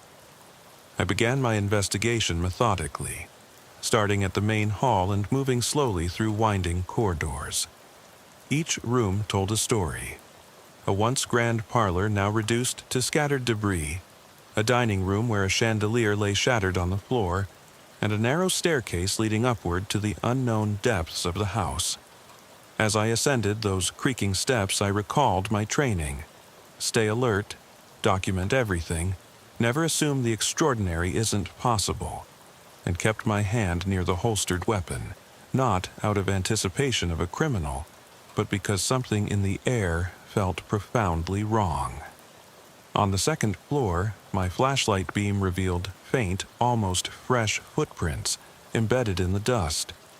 A trail that went from a child's bedroom to a door leading to what I presumed was the attic. The footprints were too small, too deliberate, and perplexingly out of place in a house believed abandoned for decades.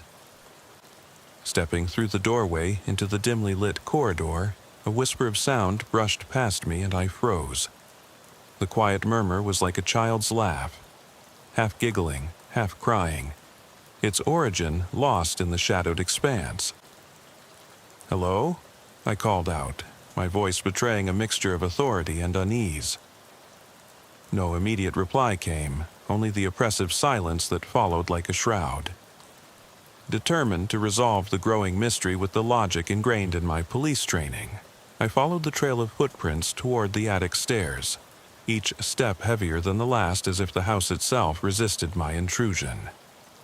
The attic door loomed ahead, battered and warped by time.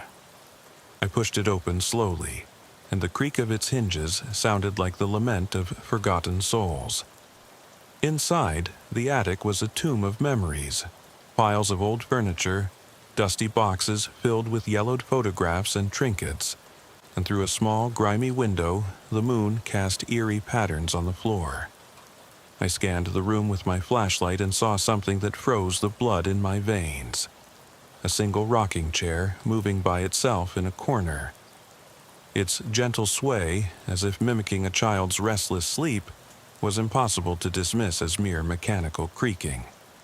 Every instinct told me to flee, yet professional duty compelled me to document the phenomenon, so I slowly advanced, reporting each detail into my recording device. The air was bitterly cold here, and my breath came out in short, visible puffs that mingled with the dust. My pulse pounded in my ears as I almost missed the faint whisper that followed. "You shouldn't be here." Every shadow in that attic seemed to breathe menace, and as I inched closer to the rocking chair, the atmosphere grew oppressively dense, as if the very air around me were thickening. I reached out a shaking hand to steady the chair, and in that moment, the sound of a door slamming in the distance jolted me from my reverie. The echo reverberated through the rafters and sent a surge of adrenaline coursing through my veins. I backed away, snapping photographs and scrawling notes with trembling hands. My mind, trained to balance rational thought with the inexplicable, teetered on the brink of panic.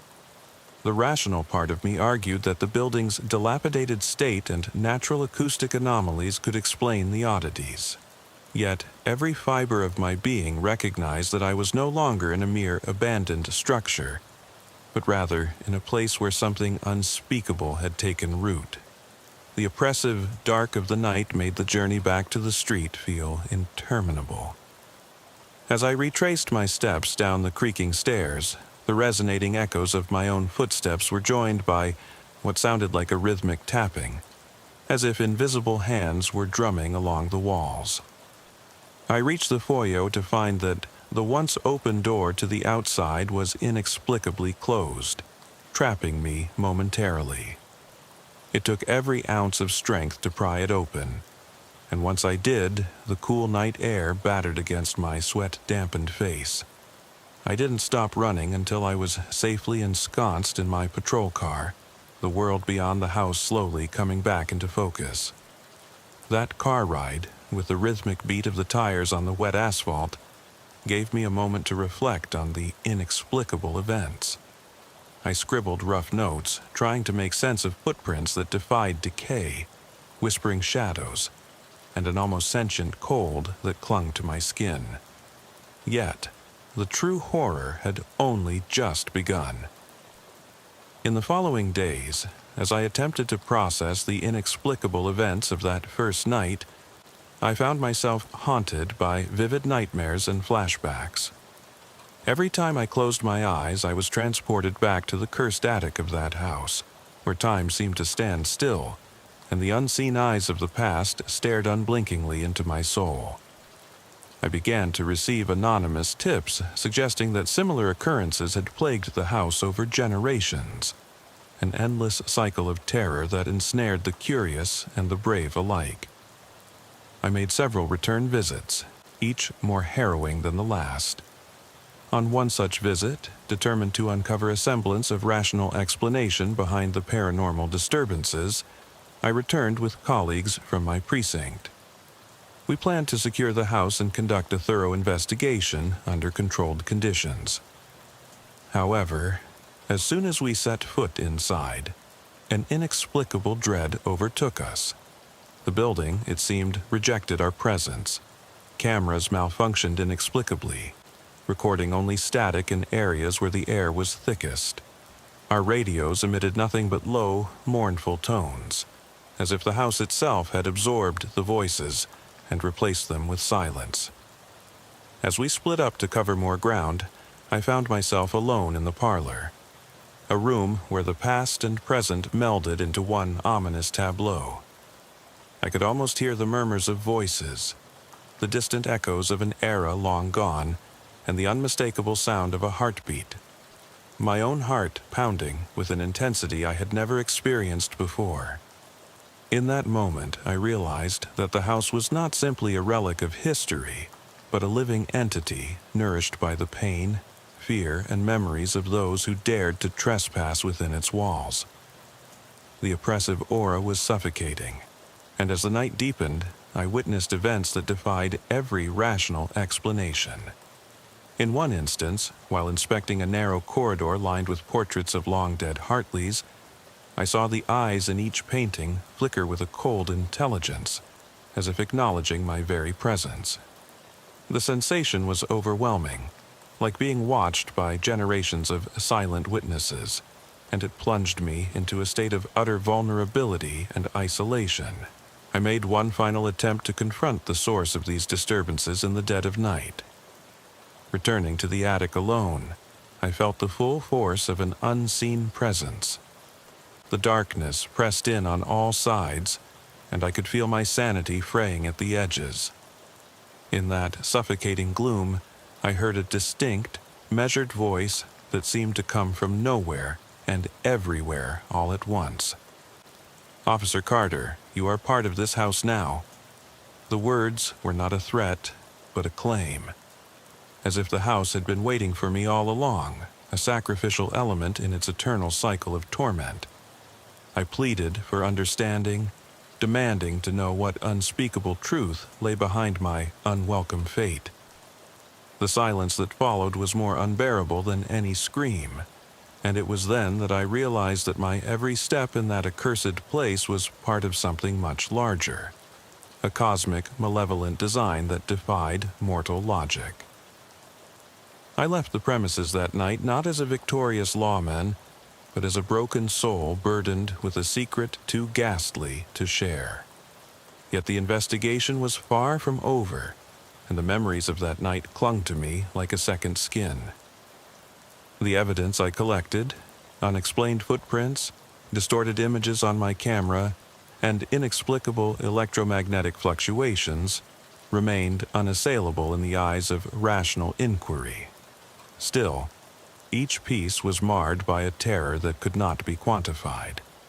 I reported everything in painstaking detail, my words capturing the dread that had invaded my very essence.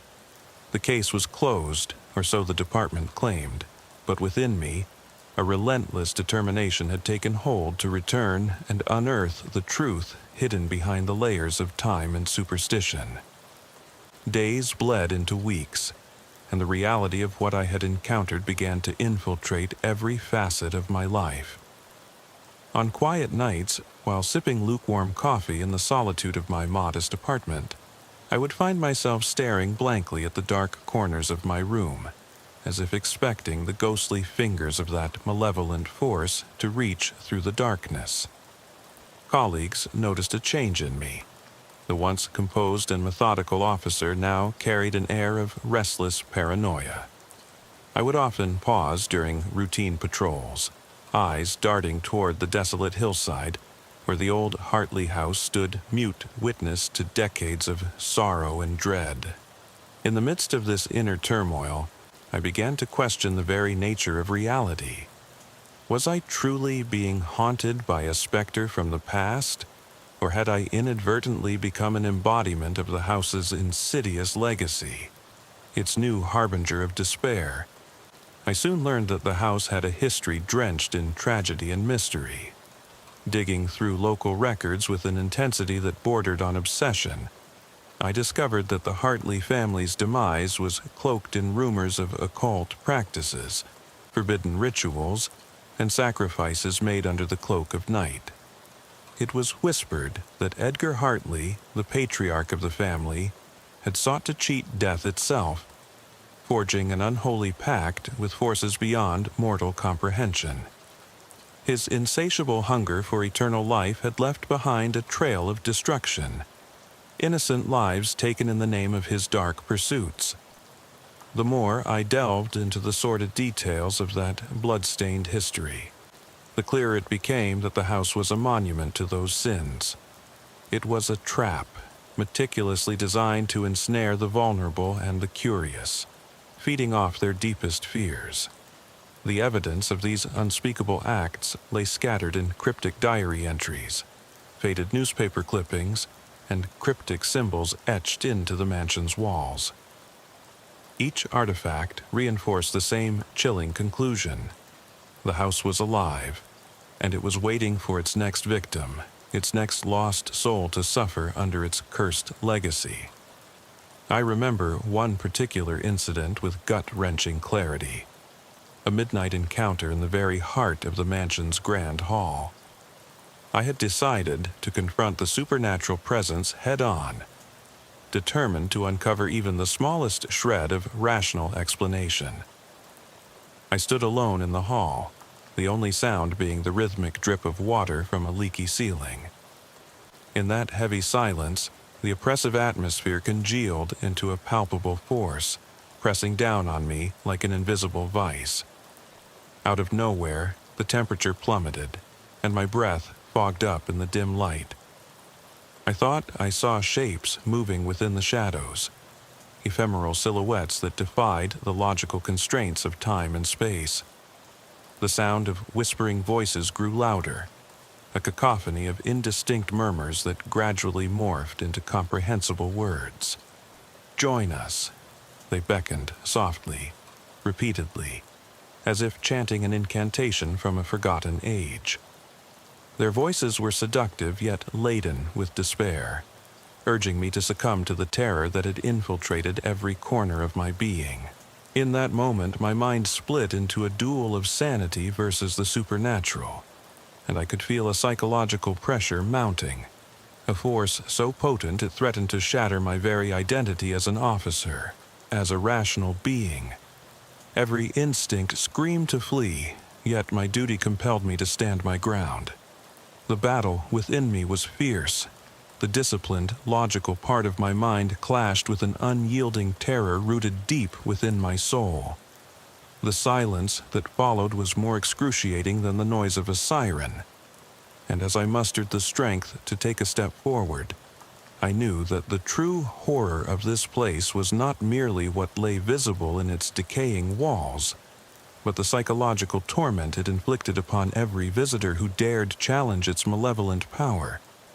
After that night, I emerged from the mansion with scars that went beyond the visible. I became a man haunted, both in the waking world and in dreams, and yet a fragment of me, driven by an unquenchable thirst for the truth, could not forget the whispered promises of the house. It called to me in moments of fleeting solitude, echoing through my thoughts, urging me to return and piece together the history of its sorrow. Even now, as I report these events with the precision of an officer bound by duty, a dark part of me wonders if my relentless pursuit of answers is itself a descent into madness. The mansion has imprinted itself on my soul, and every detail, every flicker of movement in the corner of my eye is a reminder that some mysteries are meant to remain unsolved. The night I left the Hartley mansion was shrouded in a heavy, unrelenting sadness. A final farewell to a place that had not only consumed the lives of those it had touched before, but was now determined to claim mine as well. I drove away slowly, every mile a struggle against the pull of dread that threatened to overtake me. The road ahead felt endless, and as I glanced in the rearview mirror one last time, I swore I could see the mansion's silhouette looming in the distance, its dark windows winking in a silent, mocking farewell. When dawn broke, I was a different man, haunted, yet compelled by a need for closure. I began to compile every detail, every inexplicable occurrence, into reports and personal journals. I sought to establish a chronology, to understand the patterns of this supernatural affliction. But as the weeks passed, the mansion's influence seeped further into my life. I found myself stepping away from duty, my nights plagued by relived horrors, my days burdened by a guilt that I could not explain. For every rational explanation I conjured, another anomaly emerged to question my sanity. In one unsettling instance, while reviewing my case files at the precinct, I overheard a conversation among fellow officers whispering about a series of strange incidents around town. Stories of eerie lights, disembodied voices, and inexplicable disappearances near forgotten structures. The common denominator was clear: an insidious force, one that did not respect boundaries of logic or geography, had latched onto our quiet community and refused to let go. There came a time when routine patrols turned into unwitting investigations of phenomena that defied legal parameters, as more citizens reported uncanny sightings around the old mansion and elsewhere along Willow Street. With mounting reluctance, I found myself drawn back into the vortex of this mystery. Each return to that accursed place was a desperate attempt to find answers and perhaps to sever the house's hold on my fractured psyche. I documented every detail, every sound and shadow with an almost obsessive intensity. My reports became longer, interwoven with personal confessions of terror and a longing for redemption, as if exposing the depths of my fear might somehow dispel the dark force that had taken root within me. I spent countless nights in the town's small, windowless station house, poring over historical records, old maps, and archival photographs of the mansion in its prime. I began to piece together a mosaic of tragedies and inexplicable events, a tapestry that wove together folklore and cold, hard evidence. Yet, for every shred of information I unearthed, another layer of mystery emerged, inviting me deeper into a labyrinth of despair and unanswered questions. In the quiet hours before dawn, when silence was most oppressive, I would sometimes hear that same soft, insidious giggle, an echo of children lost in time, of hope long extinguished. I understood then that my role was more than that of an investigator of crimes. I had become the reluctant chronicler of a dark chapter in our town's history, one that even the most seasoned officers would rather never discuss. I tried to warn my colleagues, even sent a few detailed memos to my superiors, but every time I mentioned the mansion's true nature, I was met with skepticism. "Stress, Officer Carter," they would say, or "You're reading too many ghost stories." Yet the evidence was irrefutable for me. I had experienced it firsthand. The way the air seemed to thicken with malevolence, the disembodied voices that echoed through deserted corridors, the ghostly silhouettes that flitted at the edge of vision. Each unsolvable anomaly drove home one unmistakable truth. The mansion was a living paradox of beauty and horror, a place where the very fabric of reality was woven with threads of madness and despair. Through it all, the mansion remained a constant, lurking presence, a reminder that no matter how much we rely on order and reason, some places exist outside of its jurisdiction.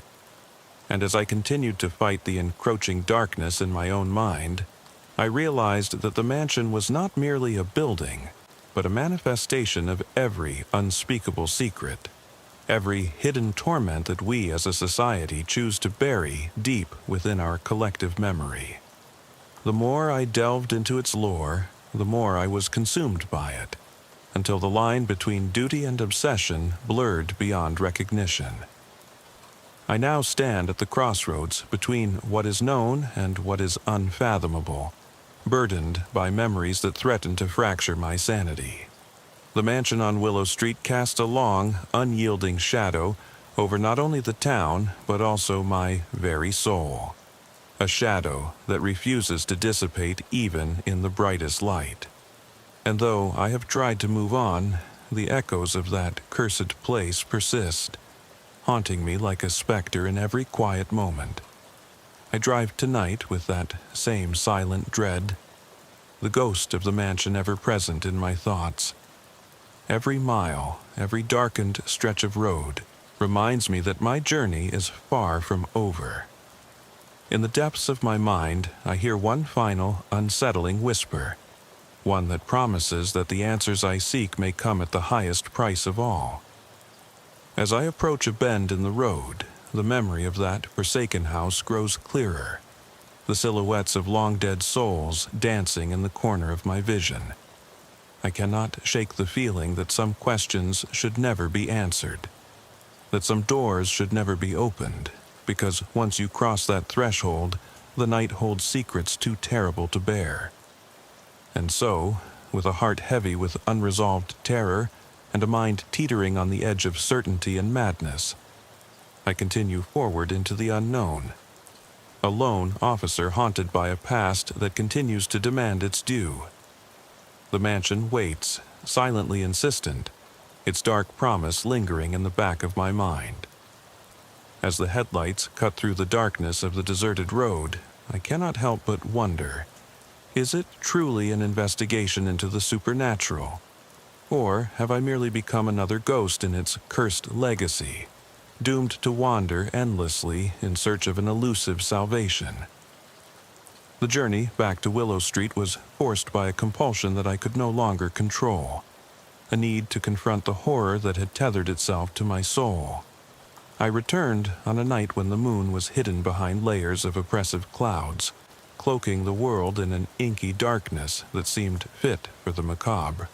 My car rolled slowly along the desolate lane, the only sound the rhythmic thud of the tires against the uneven asphalt and the murmured wind that carried memories of restless spirits. With every passing mile, the dread swelled within me, a dark tide carrying me inexorably toward the place where my nightmares had first taken form. Pulling up at the iron gate that marked the mansion's boundary, I parked my car with the precision of a seasoned officer, yet with the tremor of a man who has seen too much. The rusted gate squealed loudly as I pushed it open. In that moment, I felt the pull of something unseen, a magnetic force that drew me toward the front door. The house stood silently, its dark windows like empty eyes scrutinizing my every move. I took a deep breath, steeling myself, and stepped into the overgrown courtyard that reeked of decay and despair. The air was thick with an unspoken malevolence, and as I approached the entrance, every instinct screamed in protest. I reminded myself of my duty, a duty to protect, to serve, and to uncover the truth, no matter how unspeakable it might be. I entered through the same door I had once forced open, only now it felt as though it recognized me, creaking softly in acknowledgement of my return. The interior was shrouded in darkness, the feeble beam of my flashlight the only herald of my approach. Every step echoed in the emptiness, resonating in tandem with the unsteady beat of my heart. I retraced familiar corridors, each one laden with spectral memories. The living room lay as I had left it, with its half-collapsed ceiling and furniture draped in dusty white sheets. The faint outlines of footprints were still visible on the floor, a silent testament to the presence of those long since gone, yet somehow ever present. My eyes scanned the room for any signs of movement. Then, as if in answer to my silent plea, I heard a soft creak behind me. I spun around, weapon drawn, only to find an indistinct shadow flitting just out of reach. The rational part of my mind warred against the rising tide of dread. I pressed forward, recording every detail, every anomaly that might unravel the mystery of this unholy place. As I ventured further, the house seemed to adjust to my presence. The oppressive atmosphere thickened, merging with the raw intensity of my recollections and fears. I moved past the hall where I had once seen the apparition of a man in an old-fashioned suit, an image that has since tormented every quiet moment of solitude. Now, I approached the door to the basement, a place I had avoided on previous visits due to an overwhelming sense of foreboding. Tonight, I resolved, I would confront it head-on. Steadying myself, I descended the narrow staircase, each step a reminder that I was treading on the threshold between the known and the unspeakable. In the damp subterranean chamber below, I discovered remnants of rituals long abandoned, circular markings scrawled on the concrete floor, old and tattered documents in strange, archaic handwriting, and symbols that defied all conventional explanation. My flashlight revealed deeper darkness than I had anticipated. It was as if the basement itself were a void, swallowing light and hope alike. I knelt down, examining the symbols, my trained eyes trying to decipher a language of despair. Every line and curve told a story of obsession, sacrifice, and an unyielding hunger for power. I realized, with a deep, shuddering certainty, that Edgar Hartley's dark legacy was not merely a figment of ghost stories. It was a carefully constructed labyrinth of occult practices that transcended the natural laws of this world. Above ground, the wind picked up, its mournful howl carrying with it the voices of the past. I ascended back into the main corridors, mentally preparing myself for the next inevitable confrontation. The grand staircase loomed ahead, its once elegant banister now splintered and stained with time. As I reached the top, a sense of imminent danger gripped me, a feeling that my every step was leading me closer to a fate I could no longer escape. In the narrow corridor at the end of the hall, I encountered a mirror, its surface dusty and cracked. For a fleeting moment, I swear I saw behind my own reflection the faint outline of a man, his expression twisted in a macabre semblance of a smile. My heart pounded violently as I backed away from the mirror, unwilling to dwell on a trick of the light. Yet, deep down, I knew that the mansion was not done with me yet. In that charged moment, every memory, every horrifying detail of my previous encounters surged forward like a tidal wave. I could almost hear that insidious whisper, so familiar, so impossibly clear, "Join us." It was a call not only to surrender to the darkness, but to embrace it, as though my very soul were already claimed. The weight of that realization crashed down on me, a relentless pressure that threatened to erase the boundaries between duty and despair. As I stood there, trembling in a state of suspended terror, I realized that every investigation, every rational explanation, had only brought me face to face with an overwhelming, lurking insanity. I pressed my back against the cool, damp wall of the corridor, trying in vain to steady my racing pulse. The mansion, with its labyrinthine passages and ghosts of history, had become an extension of my own fractured psyche. In that vulnerable state, every sound, the creak of wood, the rustle of unseen fabric, the faint scuttle of something inexplicable in the dark, became a harbinger of doom. I fought to regain control of my thoughts, to remind myself that I was a police officer bound by logic and duty. And yet, the mansion's enigmatic allure was overpowering, beckoning me ever deeper into its secrets, its horrors, and its inevitable grip on my life.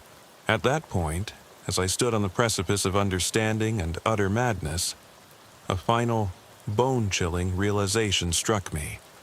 No matter how far I might venture into the heart of this unspeakable terror, the truth would remain maddeningly elusive, forever just out of reach. Each step into the darkness was both a revelation and a descent into a realm where human logic dissolved into chaos. The mansion was not merely a physical structure, it was a living testament to the eternal struggle between light and shadow, a mirror reflecting the fragility of our convictions in the face of the supernatural. I stepped back into the night with more questions than answers, my mind reeling from the overwhelming influx of horror and despair. The wind carried the echo of that final whisper, a haunting reminder that my fate was irrevocably entwined with the cursed legacy of the mansion. As I drove away along the lonely road, its dark curves and uncertain turns mirrored the labyrinth of my thoughts. The light from my car's headlights illuminated patches of the roadside, yet left vast expanses of darkness untouched, much like the corners of my mind that now harbored the mansion's secrets.